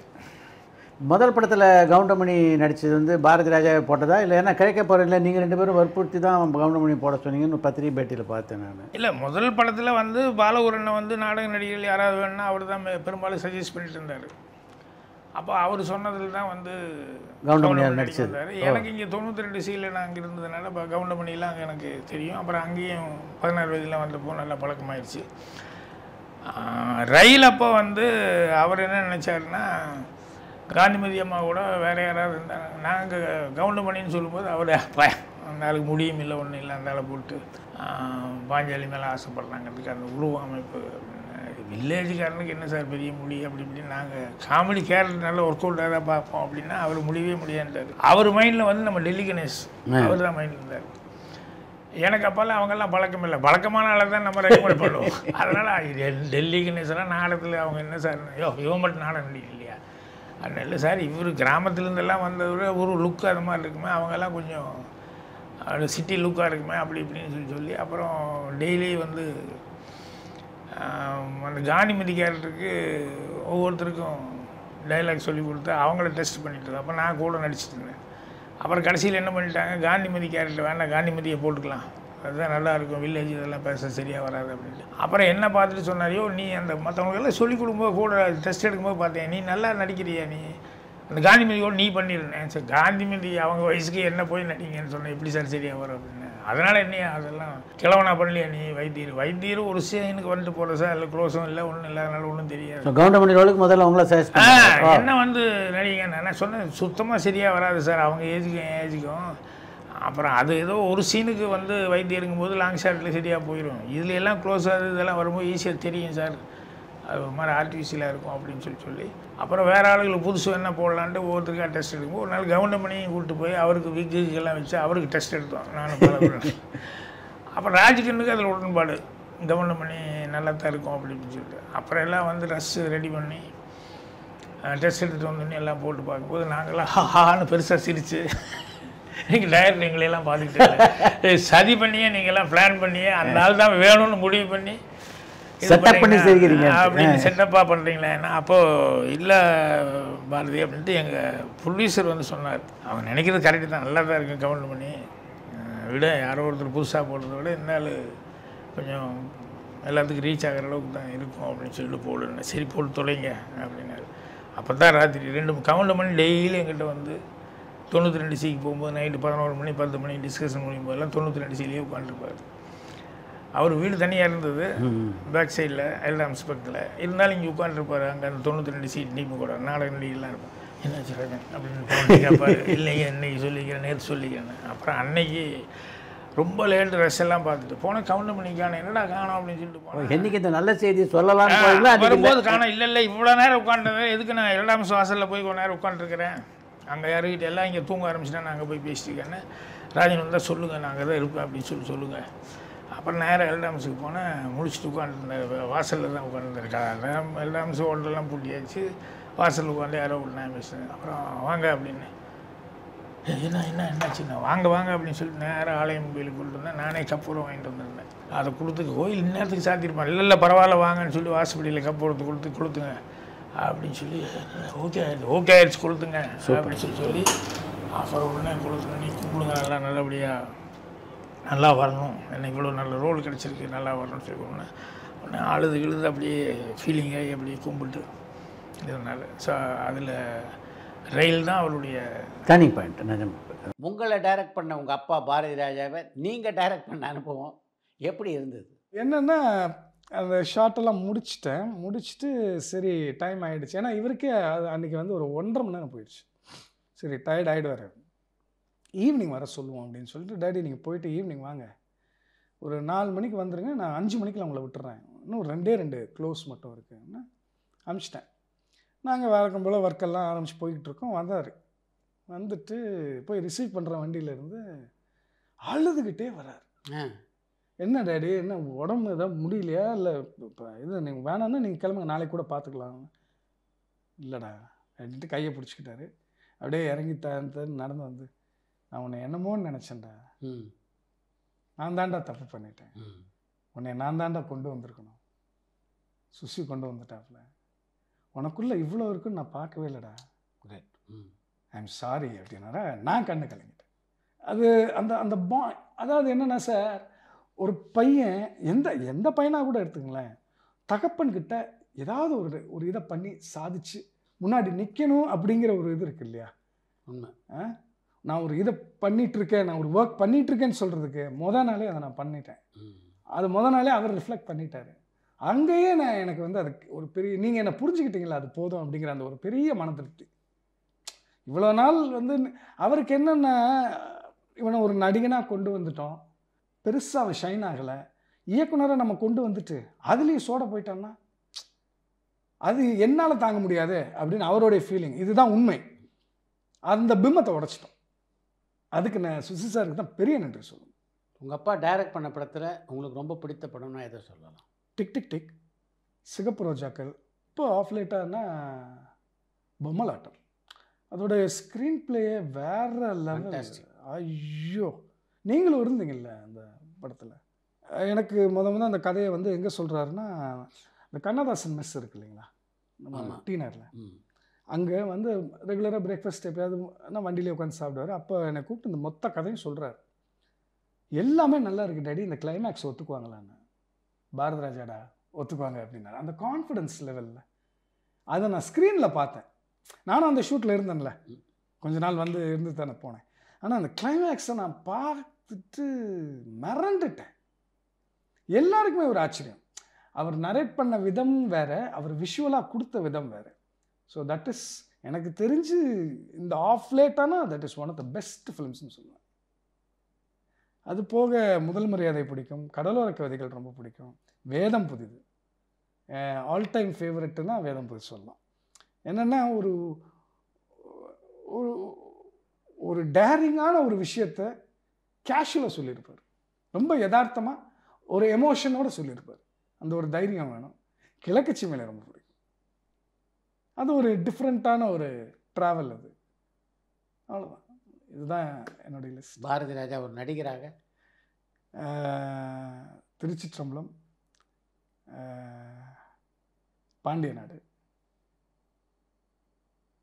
அவ்வளோதான். இது ரெண்டும் தான் என் படம். மார்கழி திங்கள்.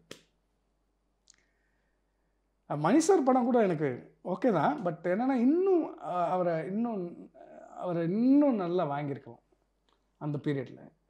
மேபி இவருக்கும் அவருக்கும் உள்ள அந்த பாண்டிங்னால, ஃப்ரெண்ட்ஷிப்னால 2 பேரும் கேஷுவலாக பண்ணிட்டாங்களோ என்னவோ தெரில. பட் அது போக வந்து பாண்டிய நாடாக இருக்கட்டும், திருச்சிற்றம்பலமாக இருக்கட்டும், ரொம்ப நல்ல 2 படமே 2 வேரியேஷன். இப்போ இதில் வந்து இன்னொரு டிஃப்ரெண்ட்டான ஒரு தாத்தா பார்க்கலாம்.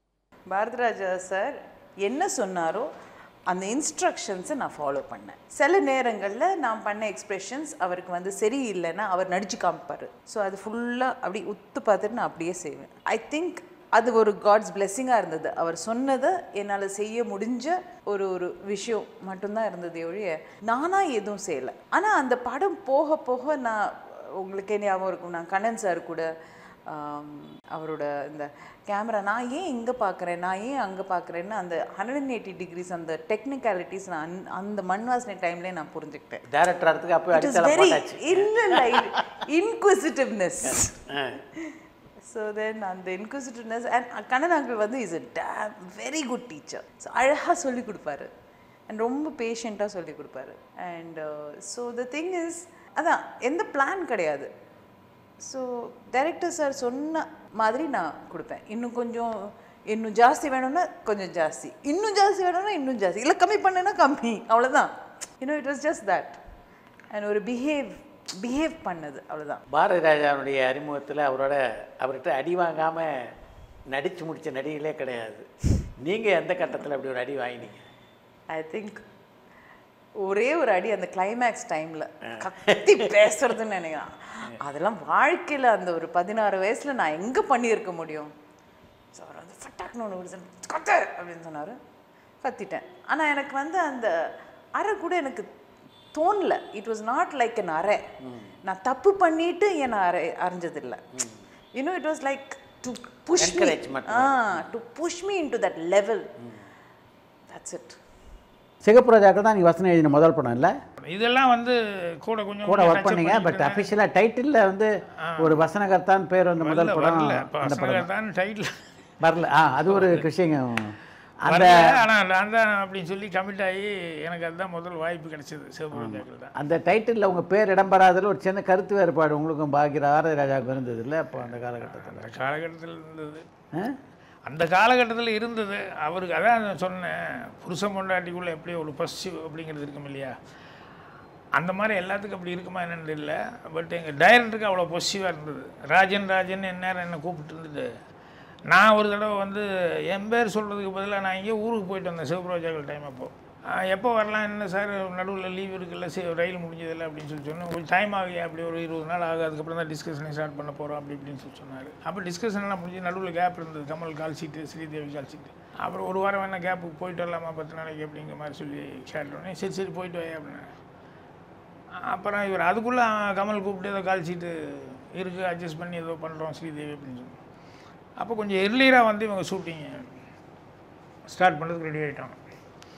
இப்போ நடுவில் வந்து ரெக்கமெண்டேஷனில் டைரக்டர் ஜம்பு சன்னு அப்படின்னு சொல்லிட்டு ராமு வந்து யாரோ சொல்லி எங்கள் டைரக்டர் வந்து சேர்த்துட்டார். அப்போ நான் வந்து அடுத்த நாள் ஷூட்டிங்கும் போது அன்றைக்கி தான் எனக்கு ஷூட்டிங் ஆரம்பிக்க போகிறான், அவனுக்கு ஃபோன் பண்ணுங்கள், அவனுக்கு சொல்லுங்கள், யாராவது தகவல் சொல்லுங்கன்னா. அப்புறம் உளுந்தடிச்சு என்ன லேட் ஆகும்னு நினச்சாங்க, திடீர்னு ஆரம்பிக்கிறாங்கன்னு சொல்லிட்டு உளுந்தடிச்சு நான் ஓடி வந்தேன். அப்போ டைலாக்லாம் கூட ஆல்மோஸ்ட் எல்லாம் எழுதியாச்சு. ஸோ கால் சீட்டுக்காக கேப்பில் தான் நான் போனது.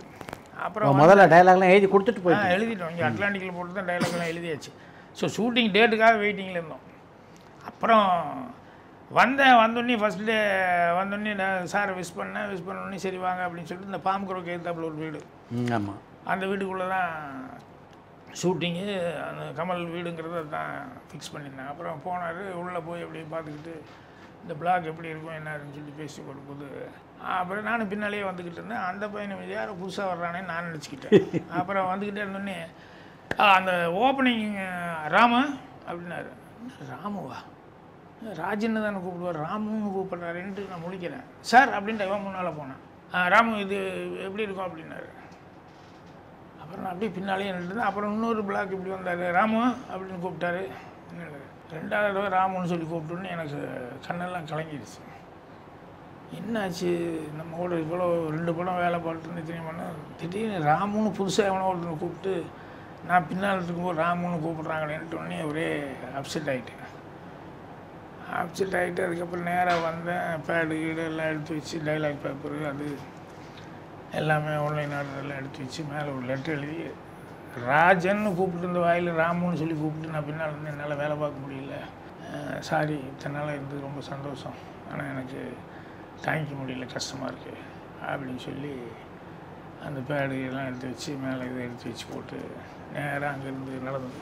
அப்படி 9 to C தேனாம்பேட் சிக்னலுக்கு அப்படியே வந்துட்டேன். ஒரே அழுக வழி போகிறான். என்ன கூப்பிட்றது, ராமு ராஜன்னு கூப்பிட்றதுக்கு பதிலாக ராமுன்னு கூப்பிட்டாரேன்ட்டு ஒரே இதில் அப்படியே அழுதுகிட்டே போய்வான். அங்கே போய் லெட்டர் எழுத ஆரம்பிச்சிட்டேன். இது மாதிரி உதவியாளர்கள் இவனுக்கு ஃப்ரெண்டு எல்லாம் பழகிட்டு இருப்பாங்கல்ல, இவரோட 2 படம் வேலை பார்த்தேன், இன்றைக்கி திடீர்னு இப்படி கூப்பிட்டாரு, எனக்கு என்ன பண்ணுறது இல்லை, நான் திரும்பி கோயம்புத்தூர் தான் வரப்போகிறேன். கோயம்புத்தூர் நண்பர்களுக்கெல்லாம் நண்பருக்கு ஒருத்தர் பழனிசாமின்னு ஒரு பையனுக்கு வந்து லெட்டர் எழுதிட்டு இருக்கேன்.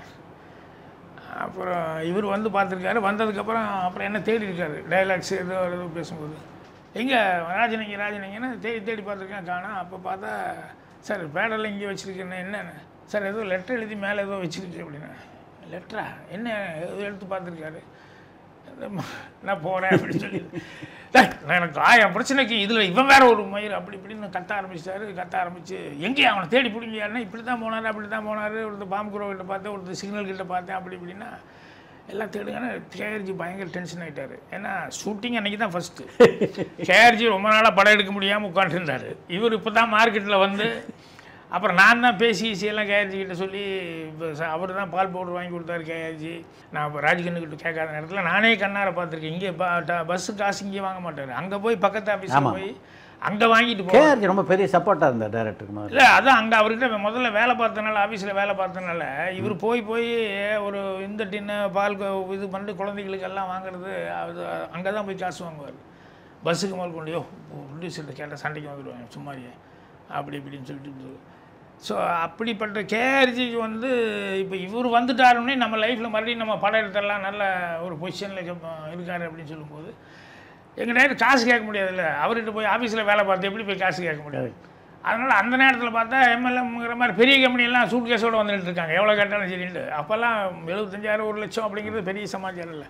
அவருடைய வறுமை, அவருக்கும் இது மாதிரி 16 வயதில் டைமில் இப்போ குழந்தைக்கு பால் போடுவாங்கன்னு இப்படி இருந்திருக்கு அவர் சூழ்நிலை, யோசிச்சு பாருங்கள். அதனால் அவர் வந்து மனசு அலப்பாயுது. சரி கேஆர்ஜிக்கு பண்ணணும், அதுக்காக 2வது 3வது கூடமே பண்ணணுன்னு எப்படி எனக்கு கிடைக்கிற காசு அங்கே போய் அவர்கிட்ட கேட்க முடியுமான்னு. அப்புறம் நான் பேசி இல்லை சார் அவருக்கு பண்ணுங்கள், நீங்கள் உங்களுக்கு என்ன வேணும், வெளியே என்ன கொடுக்குறாங்களோ அதை கொடுக்க சொல்கிறாங்க. அப்புறம் கேஆர்ஜிக்கிட்ட போய் பாருங்கள், உங்கள்கிட்ட ஆஃபீஸ்லேருந்தெல்லாம் மறந்துருக்கேன், வியாபாரம் அவருக்கு ஆக போகுது, ஸோ அடுத்தவன் என்ன கொடுக்குறான்னு அதை நீங்கள் கொடுக்க ரெடியாக இருங்கன்னு சொல்லி எவ்வளோ வேணால் கொடுத்துடலாம்ப்பா அப்படின்னாரு. என்ன மற்றவங்க கொடுக்குறான்னு நான் கொடுத்துட்றப்பா, எனக்கு எப்படியோ படம் எடுத்தால் போதும் அப்படி இப்படின்னு சொன்னார். அப்புறம் சரின்னு சொல்லிட்டு பேசி தான் அது கமிட் ஆனது. இப்படி பேசி இப்போ தான் படம் ஆரம்பிக்குது. அப்போ ராஜான்னு சொல்லிட்டு என் மேலே அவர் மலை மாதிரி நம்பிட்டு இருக்கார். நமக்கு பேசி விட்டதெல்லாம் வந்தானே ராஜன் தானே எல்லாம் பேசி விட்டான் எல்லாம் பண்ணான்னு. இப்போ திடீர்னு ராஜனை காணணும்னு இவர் டென்ஷன் ஆகிட்டாருன்னு சொல்லணும்னு இந்த வழியாக தான் இப்படி போயிட்டு இருந்தாரு. யாரோ சொன்னோடனே கார் எடுங்கப்பா அப்படின்னு சொல்லிட்டு கேஆர்ஜி கார் எடுத்துகிட்டு நேராக 92 லெட்டர் எழுதிட்டு இருக்கேன்.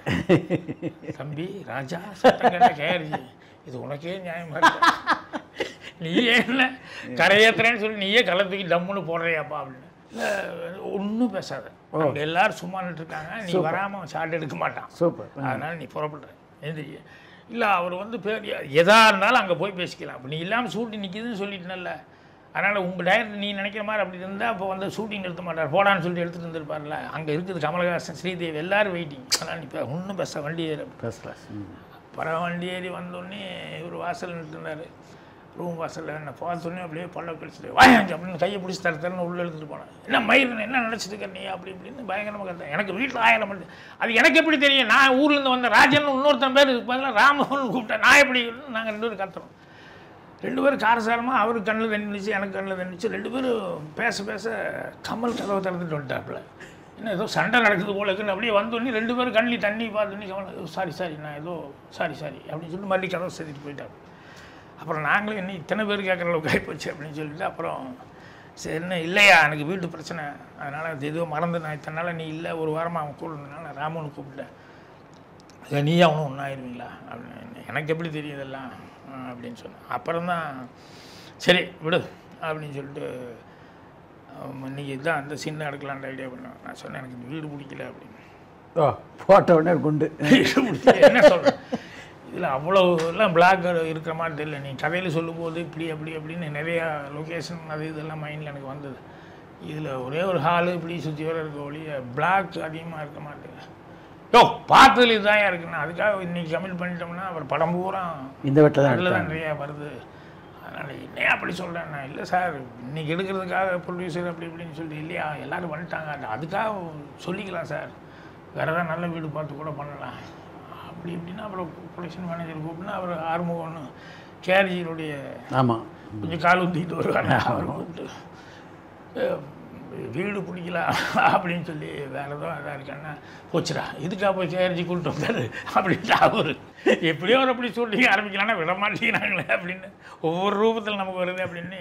சார் இன்னொரு இடம் பார்த்துருக்கேன், அது கொஞ்சம் வாடகை அதிகம், ஆனால் கொஞ்சம் பெரிய வீடுன்னா அது பரவாயில்ல அப்படின்னு எங்கள் டைரக்டர் வாடகை அதிகங்கிறதுக்காக எனக்கு கொஞ்சம் நல்லதாக வேணுமில்ல அப்படின்னு சொன்னோடனே அப்புறம் கார் ஏறிட்டு எல்லோரும் சேர்ந்து புறப்பட்டு அப்புறம் இங்கே வந்த ஒரிஜினல் அதான் ஒயிட் ஹவுஸ். ஒயிட் ஹவுஸ் அப்புறம் வந்தோடனே இதை பார்த்தோன்னே முன்னால் இடம் பின்னால் இடம் அந்த ஹால் இந்த ஹால் அது இதுன்னு இது ரொம்ப பர்ஃபெக்ட் வீடு அந்த கதைக்கு. இது ரொம்ப நல்லா இருக்குண்ணே. வாடகை அதிகங்கிறதுக்காக இந்த மேனேஜர்லாம் சேர்ந்து இப்படி சமத்திட்டான் நம்மளை அப்படின்னு சொல்லிட்டு என்ன சரி எல்லாத்தையும் போய் வர சொல்லுவோம் அது போனால் அப்புறம் ஒன்று எல்லாருக்கும் ஃபோன் பண்ணி அப்புறம் மொத்த யூனிட் இங்கிருந்து எல்லாம் கிளம்பி அப்புறம் கமலஹாசன்லாம் வீட்டுக்கு போயிட்டு வந்துட்டு அதுக்கப்புறம் இந்த வீடு ஷூட்டிங் கொஞ்சம் லேட்டாக ஸ்டார்ட் பண்ணோம். இப்போ எனக்கு பாரதிராஜா சார் மீட் பண்ணி ஒர்க் பண்ணோன்னே எனக்கு நான் இப்போயே சொல்கிறேன், பாரதிராஜா சார் மாதிரி ஒரு டைரக்டர் யாரும் பார்க்கவே முடியாது. எனக்கு அவர் சொல்லும்போது ஒன்று சொல்லுவேன், கல்லை கூட நடிக்க வைப்பார் அப்படின்னா எனக்கு அதில் உடன்பாடே இல்லாமல் இருந்தது. ஆனால் அவர் படம் ஒர்க் பண்ணது இருந்துச்சு, இவர் கல்லில் எதை வேணாலும் நடிக்க வைப்பார் அப்படின்னு. அப்படி ஒரு டைரக்ஷன் வந்து சீக்வன்ஸ் எடுக்கிறோம். சீன் வந்து அது புதுக்கோட்டையில் சென்னையில் மவுண்ட் ரோட்டில் நடக்குது. சிக்னலில் அந்த சீன் ஒரு லவ் சீன். ஆனால் ஷூட்டிங் புதுக்கோட்டையில் நடக்குது. நேராக ஒரு லாரி செட்டுக்குள்ளே கொண்டு போய் நிப்பாட்டாங்க வண்டி. ஒரு லாரி 2 லாரி நிற்கிது, பொட்டை காடு புதுக்கோட்டையில் நின்றுட்டு அசிஸ்டன்ட் டைரக்டர் வந்து எந்த சீனு இந்த சீன் பார்ப்பேன், ஏங்க சீனை எதுவும் மாற்றிட்டீங்களா அப்படின்னு. ஏன் சார் இதான் இல்லைங்க இது மவுண்ட் ரோட்டில் நடக்கிற சீன் இல்லை, இது என்ன இங்கே அப்படின்னா தெரியல சார்ன்றாங்க. இவர் வந்து என்னையா அப்படின்னு. இல்லை சார் சீன் வந்து அதெல்லாம் எனக்கு தெரியும் நீ வா அப்படின்னு.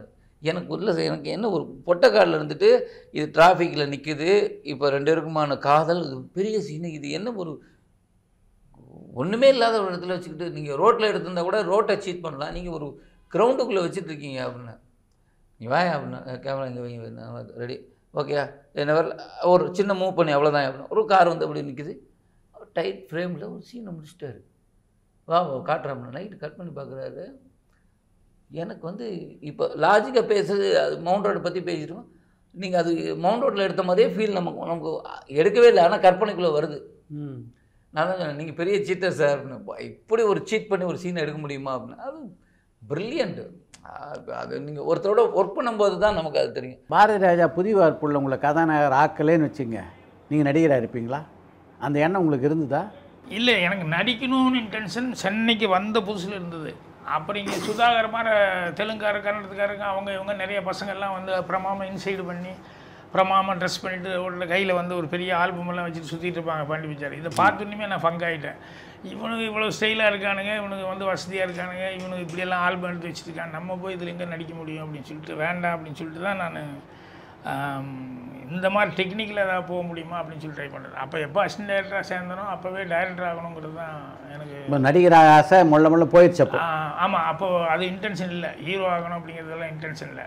இப்போ ரயிலில் வேறு வழி இல்லை, 16 வயதில் அங்கே கொள்ளைகாலுங்கிறதுனால தெலுங்கு இது கன்னடம் பேசுகிறவனுக்கு நடிப்பு வர மாட்டேங்குது, நடிப்பு வர்றவனுக்கு கன்னடம் வர மாட்டேங்குது, தமிழ் வந்ததுன்னா அவனுக்கு நடிப்பு வரல, நடிப்பு வர்றவனுக்கு வந்து தமிழ் வர மாட்டேங்குது. அப்புறம் டைரக்டர் கொஞ்சம் நேரம் வரைக்கும் எல்லாத்துக்கிட்டையும் நான் போராட்ட பாட்டு தான் டே இங்கே வா அப்படின்னு சொல்லிட்டு நீ ஒன்றும் போய் கொஞ்சம் கிரே எல்லாம் போட்டு நீயே வா, நீயே இந்த சீன் நடிச்சிட அப்படி பிடிக்கிற மாதிரி சொன்னார். சரி அசிஸ்டன்ட் டைரக்டர் அப்படின்னு சொல்லி சரிங்க அப்படின்னு சொல்லிட்டு நடித்தேன்.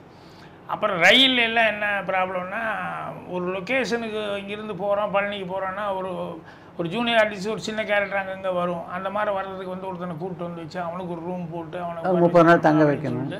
அதனால் நம்ம தான் அசிஸ்டன்ட் டைரக்டர் இருக்கிறோம். அதனால் நம்மளே ஒரு டவல் ஒன்று போட்டுக்கிட்டு ஒரு பனியன் ஒன்று போட்டு லுங்கி கட்டிட்டு பாட்டுக்கிட்டு எங்கே வேணுமோ என்ன இன்ஸ்பயர் ஆகும்போது டக்குன்னு டைலாக் எல்லாம் மாற்றுவோம்.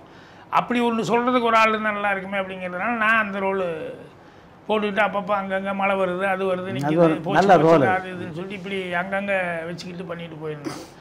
அப்புறம் சிவப்பு ரோஜாக்களப்போ அதே மாதிரி கமல் காம்பினேஷனுங்கும் போது தேவைப்படும் போது வரணும், தேவைப்படும் போது இருந்தால் நல்லா இருக்கும் அப்படிங்கும்போது சரி இந்த பேர ரோல் வேணால் நம்ம பண்ணிடலாம் அப்படிங்கிற மாதிரி சொல்லிவிட்டு நான் வந்து அதை பண்ணேன். அவ்வளோதானே ஒழிய அப்போது இது மைண்டு போயிடுச்சு, இந்த மாதிரி நான் நடிக்கணும், ஹீரோ ஆகணுங்கிறதெல்லாம் போயிடுச்சு. அப்புறம் இது முடிஞ்சுன்னுமே சிவப்பு ரோஜாக்கள் முடிஞ்சுன்னுமே நான் உசோர்லா சித்திரங்களுக்கு போய் ரெடி ஆகிறதுக்கு போயிட்டேன். அப்பா நடிக்கிறதா இல்லை முதல்ல? போயிட்டேன், வெளியே போயாச்சு. போய் ஒர்க் பண்ணி சூர்லா சித்திரங்கள் ஷூட்டிங் போகிறதுக்காக ரெடி ஆகிட்டு இருக்கேன். இவருக்கு புதிய வார்ப்புகளில் வந்து கதை ப்ராப்ளம் ஆகிப்போச்சு, அவருக்கு சாட்டிஸ்ஃபேக்ஷனாக இல்லை அப்படின்னு சொல்லிட்டு அப்புறம் கூப்பிட்டு நான் தான் விஜயனெல்லாம் சேர்த்து விட்டு வந்தேன். நம்ம ஆமாம், விஜயன் அப்போ வந்து அசிஸ்டன்ட் டைரக்டராகவும் இல்லை, நான் தான் சேர்த்துனேன், அசிஸ்டண்ட்டுக்கே சேர்த்துனேன். கதை சொல்ல வந்தாப்புல எங்கள் டைரக்டர் சேரணும்னு சொல்லி வந்தாப்புல, கதை சொல்கிறேன்னு சொல்லி வந்தாப்புல.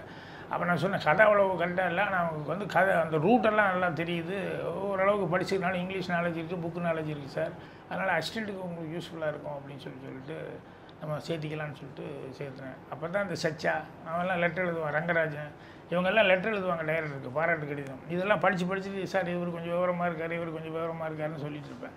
அப்படி சேர்ந்தவங்க இவங்க. சார் அந்த நேரத்தில் விஜயன் சேர்ந்தேன். அப்போ நான் வந்துட்டேன். அப்போ விஜயன்லாம் சொல்லியிருக்காங்க கதை கரெக்டாக சாட்டிஸ்ஃபேக்ஷன் இல்லை அப்படின்னு சொல்லி சொன்ன உடனே விஜயனெல்லாம் வந்து ராஜனை கூப்பிடுவான், அவன் கோவிச்சிட்டு இருக்கான் அவன் சிவப்பு ரோஜாக்கள் மேட்டரில், அவன் வரமாட்டான். இல்லை நீங்கள் கூப்பிட்டா வந்துடுவாப்பில், அப்படிலாம் எங்களுக்கு ராஜனுக்கு பற்றி தெரியும்னு. நான் கூப்பிட மாட்டேன், நீயே போய் கூப்பிடு அப்படின்னு. அப்புறம் நான் 92 சீல் தான் இருக்கிறேன். அப்போ விஜய் நேரம் அங்கே வந்துட்டாப்புல, ராஜன் கொஞ்சம் கிளைமேக்ஸ் சரி ஆகிட்டு வரல, டைரக்ட் சாட்டிஸ்ஃபேக்ஷன் ஆகிட்டு இல்லை, அதனால் டிஸ்கஷனில் ராஜன் வரணும் அப்படின்னா. ராஜன் வரணும் நீ சொன்னாலாம் வரமாட்டேன், எங்கள் டைரக்டர் கூப்பிட்டா நான் வர்றேன், அதனால் டைரக்டர் ஒன்றும் பெருசாக வந்து வாயா வந்து கொஞ்சம் ஹெல்ப் பண்ண அதெல்லாம் ஒன்றும் சொல்ல வேணாம், ஃபோன் பண்ணி என்னையா எப்படியா இருக்க அப்படின்னு சொல்லி பேசினா போதும், நான் வந்துடுவேன், அதனால் அவர் கூப்பிடணும், நீ எல்லாம் கூப்பிட்டேன்னு நான் வரமாட்டேன் அப்படின்னு. அது வேணா நான் வெளியே இருந்தேன் அப்படின்னா அந்த சார் நீங்கள் ஒரு வார்த்தை பறவை அப்படின்னு சொல்லிட்டு அப்புறம் அங்கே அந்த முக்கில் பொட்டிக்கடையிலேருந்து ஃபோன் பண்ணி கொடுத்தாப்புல. அப்புறம் என்னையா என்ன பண்ணிருக்க அப்படின்னாரு. எல்லாம் அடுத்த படத்தை வேலை பார்த்தேன். சரி இங்கே இருக்கிறேண்ணா, ப்ளூ டைமண்ட் இந்த ஹோட்டலில் தான் இருக்கேன், வர்றேன் சார். அப்புறம் சரின்னு சொல்லிட்டு அப்புறம் அப்போ போனேன். அப்புறம் போனப்போ தான் கதையை சொல்லி கிளைமேக்ஸ் சரியா இல்லையா, திருப்தியாக இல்லை, எல்லாருக்கும் சாட்டிஸ்ஃபேக்ஷன் இல்லை அப்படிங்கிறாங்க அப்படின்னு சொல்லிட்டு ஒரு தடவை நான் சொல்கிறேன், நீ கேட்டு சொல்கிறேன். அப்புறம் கிளைமேக்ஸ் வரைக்கும் சொன்னார். நான் சொன்னேன் இன்டர்வியூலேருந்தே சரியா இல்லை, சிகரெட் பேக்கெட் டமான்னு தூக்கி போட்டு கோவமாக மயில உனக்கு கிளைமேக்ஸ் தான் சரியில்லைன்னு கூப்பிட்டேன், இன்டர்வியூலேருந்தே சரியில்லைன்னு. சார் இன்டர்வியூலேருந்து எதாவது கொஞ்சம் மாற்றி பண்ணால் நல்லா இருக்குது, அதை விட்டு போட்டு கிளைமேக்ஸ் வரைக்கும் ஏன் போகிறோம், அதே திருப்தியாக இல்லை. என்ன திருப்தியாக இல்லை, எல்லாம் பண்ணி வச்சு. இல்லை சார் வில்லேஜில் ஆரம்பிச்சு ரொம்ப அழகாக இருக்குது ஒரு கதை, நல்லா ஒரு குங்குமம் அது இது இந்த மாதிரிலாம் ஏதோ ஒரு மேட்ருக்கெல்லாம் வந்து வச்சு லவ் ஸ்டோரி நல்லா இருக்குது. ஸோ ரதியும் வாத்தியாரும் வந்து கல்யாணம் ஆகி போச்சுன்னா அப்புறம் கதை முடிஞ்சு போன மாதிரி தானே சார், அப்புறம் சிட்டிக்கு வந்துட்டாங்க அப்படின்னா என்ன பிரயோஜனம், அதில் ஒரு இன்ட்ரெஸ்ட் இல்லை. அதனால் அந்த வில்லேஜ்லேயே போய் அந்த கதையில் ப்ராப்ளங்கள் வந்து வில்லேஜ்லேயே முடிஞ்சது, கல்யாணம் ஆகுது ஆகலைங்கிறது கிளைமேக்ஸை வச்சு நல்லாயிருக்கும் அப்படின்னு சொல்லி சொன்னேன். கிளைமேக்ஸ் மட்டும்தான் எனக்கு தெரிஞ்சு இல்லைன்ட்டுருக்கேன். இல்லை கொஞ்சம் குட்டினா நான் கொஞ்சம் பேசுவேன், பேசிட்டு இது பண்ணுறேன் அப்படின்னு. அப்புறம் தான் சரி நீயாச்சும் அசிஸ்டன்ட் ஆச்சு அப்படின்னு போயிட்டார். அப்புறம் நான் உட்காந்து மத்தியானத்துலேருந்து அப்படியே பேசிகிட்டு இருந்தேன். அப்புறம் அசிஸ்டண்ட்கிட்ட ஒரு லைன் பிடிச்சி சொன்னேன். அந்த லைன் பிடிச்சி அது சொன்ன உடனே அசிஸ்டன்ட்ஸுக்கு எல்லாத்துக்குமே ரொம்ப பிடிச்சது. அது என்னென்னா அணைப்பில் வந்து அணைப்புன்னு சொல்லி தினத்தந்தியில் வந்து ஒரு சிறுகதை எழுதியிருந்தேன். ஒரு மைனர் வந்து ஒரு பொண்ணை வந்து எப்படியாவது அடைஞ்சிடணுங்கிறதுக்காக அவளை ரொம்ப கப்பல் பண்ணி ட்ரை பண்ணுவான். அவள் ஒத்துக்கவே மாட்டான். இவன் என்ன பண்ணிடுவான், அவன் அசிஸ்டண்ட் ஒருத்தனை விட்டா அவனை வீட்டுக்குள்ளே போய் அந்த பொண்ணு பக்கத்து வீட்டில் இருக்கும்போது வீட்டுக்குள்ளே போய் உட்கார சொல்லிவிட்டு இவன் வீட்டுக்குள்ளே வந்து தெரியாமல் கதவை சாத்திட்டாங்க போது அவன் குங்குமம் எல்லாம் எடுத்து மேலே வச்சுக்கிட்டு அப்புறம் இவரே ஊரை சேர்த்திட்டு வந்து கதவை தட்டி 2 பேருக்குள்ள கனெக்ஷனுக்குன்னு கல்யாணம் பண்ணி வச்சுட்டு இவர் என்ஜாய் பண்ண ட்ரை பண்ணுவார். அது என்ஜாய் பண்ணுறதுக்கு வரும்போது ஃபர்ஸ்ட் நைட் அப்போது அவள் ஃபயர் பண்ணிட்டு இவனையும் சேர்த்து கட்டி பிடிச்சி அணைப்புன்னா அவரை அணைக்கணும்னு நினச்சிட்டு இருந்தோம். கடைசியில் அணைப்புலேருந்து விடுபட்டான்னு ஒரு பிடி சாம்பலாகன்னு முடிச்சிருந்தேன். அது ஒரு 50 ரூபா 75 ரூபா இப்படி சிறுகதை வாரமான ஞாயிற்றுக்கிழமை எழுதி கொடுத்தோம்னா கொடுப்பாங்க. அதுக்காக எழுதுந்து அது மைண்டில் வந்தது. ஸோ இந்த கதைக்கு வந்து ஜி சீனிவாசன் அந்த வில்லன் கேரக்டர் ஆகிறதுனால அவர் அமாவாசைன்னு சொல்லிட்டு அந்த கவுண்டமணி வச்சு ப்ளே பண்ணி இப்படி பண்ணார். அப்புறம் கடைசியில் வந்து இது பண்ணிட்டார் அப்படின்னு சொல்லிட்டு அப்புறம் இது சொல்லும்போது எல்லாத்துக்குமே அது பிடிச்சிருந்தது. அப்புறம் உடனே ஜோதின்னு சொல்லி பேர், ஏன்னா கடைசியில் ஜோதியாக போடுறதுனால ஜோதின்னு சொல்லி அப்படின்னு ஹீரோயின் பேர். அப்புறம் உடனே சார் ஒன்று சொன்னார் நல்லா இருக்குன்னு. அப்புறம் அசிஸ்டன்ட்லாம் சொன்னாங்க. அப்புறம் வந்து கேட்டு எல்லாத்துக்கும் பிடிச்சிருக்கா, நல்லா பிடிச்சிருக்குன்னாங்க. சரி உட்காந்து நீ சொன்னது அப்படி எழுது அப்படின்னாரு. அப்புறம் சரின்னு சொல்லிட்டு எழுதுனேன். அப்புறம் எழுதுனதுக்கப்புறம் சார் இவர் செகண்ட் ஹாஃப் பூரா இவர் சொன்னதை வச்சுக்கிட்டு அப்புறம் செல்வராஜ் எழுதுங்க அது இதுன்னு சொன்னேன் எப்படி, அதனால் இவரே கொஞ்சம் எழுதிட்டா நல்லாயிருக்கும் அப்படின்னு ஆரம்பித்தாங்க. ஒரு ஆர்டராக எழுதி கொடுத்தா நல்லாயிருக்கும் அப்படின்னு. அப்புறம் ஆர்டர் எழுதி கொடுத்ததுக்கப்புறம் டைலாக்ஸும் அவரே எழுதினா நல்லாயிருக்கும் அப்படின்னு சொல்லி சொன்னேன். நான் வேணால் எழுதி நான் அனுப்புகிறேன், சுதாராலேருந்து எழுதி அனுப்புகிறேன். ஒரு 10 சீன் முதல்ல 15 சீன் எடுத்துகிட்டு போங்க, அப்புறம் நான் 2 நாளைக்கு ஒரு தடவை 3 நாளைக்கு ஒரு தடவை அனுப்புகிறேன்னாரு. சரின்ட்டார். அப்புறம் திடீர்னு அவர் என்னென்னமோ தேடிக்கிட்டு இருந்தார். அவர் ஹீரோயின் ஃபிக்ஸ் பண்ணிட்டார், ராஜா வச்சு சாங்ஸ் ஃபிக்ஸ் பண்ணி எல்லாம் எடுத்தாச்சு, ரெக்கார்டிங் பண்ணியாச்சு, லொக்கேஷன் எல்லாமே ஃபிக்ஸ் பண்ணி, ஹீரோ மட்டும் கிடைக்கல. அப்புறம் பார்த்தாரு, ரயிலில் போய் சொல்லிகிட்டு இருப்பார். இந்த சுதாகர் சொல்லிக் கொடுக்கும்போது அங்கே போய் அந்த தெலுங்குக்காரர் எனக்கு எங்கேயாவது வாரினேன்னா காலை வாரினா நீ தான் எனக்கு அப்படிங்கிற மாதிரி சொல்லிட்டு இருந்தார். அதனால் அந்த படத்துலேயே அவர் வந்து என்னென்னா இல்லை, அவர் வந்து அவனுக்கு சுதாரா ஹோட்டலில் ரூம் போட்டு நான் தான் ட்ரைனிங் கொடுத்துட்டு இருந்தேன். தமிழ் தெரியாது இல்லையா? ஸோ அவனுக்கு வந்து சுதாகருக்கு நான் சொல்லி கொடுத்துட்டு இருந்தேன். இவர் வந்தவர் ஒரு நாள் ஜன்னல் வழியாக நான் சொல்லி கொடுத்ததெல்லாம் ஜன்னல்கிட்ட இருந்தே ரொம்ப நேரம் பார்த்துட்டு இருந்து சைலண்ட்டாக ரிட்டன் ஆகிட்டார். அப்போ சொன்னார், நான் காலையில் வந்து உனக்கு தெரியாது ஜன்னல் வழியாக பார்த்தேன், அவன் எங்கேயாவது லொக்கேஷனில் தெலுங்குக்காரன் எங்கேயாவது வாரினா உன்னை தான் அப்படியே வச்சு நான் ஷூட் பண்ணியிருப்பேன் அப்படின்னு சொல்லி சொன்னார். இல்லை சார் இன்னும் 20 நாள் டைம் இருக்குது, அதுக்குள்ளே அவனை ரெடி பண்ணிடலாம், அவன் நல்லா கொஞ்சம் ஆள் ஃபீச்சர்ஸ் எல்லாம் நல்லா இருக்குது, அவன் லட்சணமாகவும் இருக்கான், அதனால் நீங்கள் அதெல்லாம் ஒன்றும் கவலைப்படாதீங்க அப்படின்னு சொல்லிட்டு அந்த 20 நாளில் அவனை ட்ரெயின் பண்ணி கரெக்ட் பண்ணிட்டோம். ஸோ அப்போவே அவருக்கு ஒரு ஃபீலிங், நடிக்கிறதுல மேலே ஒன்றும் டவுட் இல்லை. ஸோ இது வாத்தியாருக்கு இவன் கரெக்டாக இருக்கும் அப்படின்னு சொல்லிட்டு நீ தான் ஏன் நடிக்கிற அப்படின்னு சொல்லிட்டு அப்புறம் ஃபிக்ஸ் பண்ணார். நான் டைரெக்ஷனுக்கெல்லாம் ரெடியாக இருக்கேன், 1 மாதத்தில் என்னையா வந்துட போகுது அப்படின்னு சொல்லிட்டு நான் 45 நாள் நான் முடிச்சிடுவேன், இதை முடிச்சு கொடுத்துட்டு அப்புறம் நீ போய் டைரெக்ஷன் பண்ணு அப்படின்னாரு. சரின்னு சொல்லி ஒத்துக்கிட்டேன். ஒத்துக்கிட்டதுக்கப்புறம் அதுக்குள்ளே ப்ரொடியூசரும் கோபிநாத்தும் வந்து பாகிராஜி நீ இங்கே பாதி மனசு அங்கே பாதி மனசு குருநாதரை எடுத்துக்கிட்டு பண்ணால் உனக்கு அதெல்லாம் மனசில் சரியாக வராது, அதனால் சேர்ந்த மாதிரி முடிச்சுட்டு வா அப்புறம் நம்ம பண்ணிக்கலாம் அப்படின்னாரு. அப்புறம் சரின்னு சொல்லிட்டு புதிய வார்ப்பில் முடிச்சுக்கிட்டு தான் வந்தேன். அப்போ ரிலீஸ் ஆனோடனே நடிக்கிறதுக்கு எனக்கு ஆசை இல்லை. உடனே நான் வந்து அடுத்து டைரெக்ஷன் பண்ணணும் அப்படின்னு சொல்லிட்டு அந்த நேரத்தில் தான் இவருக்கு என்னது கன்னிப்பருவத்தில் பாலகுரு அவருக்கு ஆள் கிடைக்கல. அப்புறம் இதே மாதிரி அந்த வில்லன் ரோலுக்கு ஒவ்வொரு ஆளாக டெஸ்ட் எடுத்துருக்கிறத பார்த்தோன்னே ராஜ்கண்ணு வந்து மற்றவங்க கணேஷ் பாண்டி இவர் ஏக்நாத் இவங்கெல்லாம் சேர்ந்து இவரே நடிக்க வச்சா நல்லாயிருக்கும் அப்படின்னு. அதான் ஹீரோவாக நடிச்சிருக்கேன், வில்லன் இவரே செஞ்சால் நல்லாயிருக்கும் அப்படின்னு சொல்லி அப்புறம் இல்லை நான் சுதாகர் எனக்கு டேட்டெல்லாம் கொடுத்துட்டேன் ரெடி நான் போகணும் அப்படி இப்படின்னா ராஜ்கண்ணு சுதாகரை துப்பாக்கிட்டு சுட்டு போடுவேன் நீ வந்தீங்கன்னா அப்படின்னு சொல்லி என் படம் முடிச்சுட்டு அதுக்கப்புறம் நீங்கள் அவர் படத்தில் நடி இப்படிங்கிற மாதிரி சொல்லி அப்புறம் கோபிநாத் ஓடி வந்தார். இது சரியாக வராது பாகிராஜ், சேர்ந்தா அப்படி இதையும் முடிச்சுட்டு வா நிம்மதியாக நம்ம வேலை பார்த்துக்கலாம் அப்படின்னாரு. அப்புறம் சரின்னு சொல்லிட்டு அப்புறம் கன்னிப்பருவத்தில் அதில் வில்லனா நடித்தேன். முதல் 2 படத்துலையும் உங்கள் வாய்ஸ் இல்லை, முதல் படத்தில் கங்கையாமரன், 2வது படத்தில் ஆமாம். அது வந்து நிறைய பேர்த்த அவர் டெஸ்ட் எடுத்துகிட்டு அப்புறம் கடைசியில் யாருமே சாட்டிஸ்ஃபேக்ஷன் இல்லை, அந்த இன்ஜினியர்லாம் அவரே நல்லா இருக்கு சார் அவரே பேச சொல்லுங்கள் அப்படி இப்படின்னாரு. இவர் வந்து நீயே பேசலாம் ஏன் அப்படின்னு சொல்லி வந்து சொல்லும்போது பார்த்தா எங்கள் அம்மா வந்து சீரியஸாக அட்மிட் ஆகிருக்காங்க. அப்புறம் நான் பார்த்தேன் அமர் எங்களோட கம்போசிங்கில் உட்காந்துருந்தார் இங்கே ஹோட்டலில் சோழலா சித்திரங்களுக்கு கம்போசிங்கில் உட்காந்துருந்தார் ரோகிணியில்.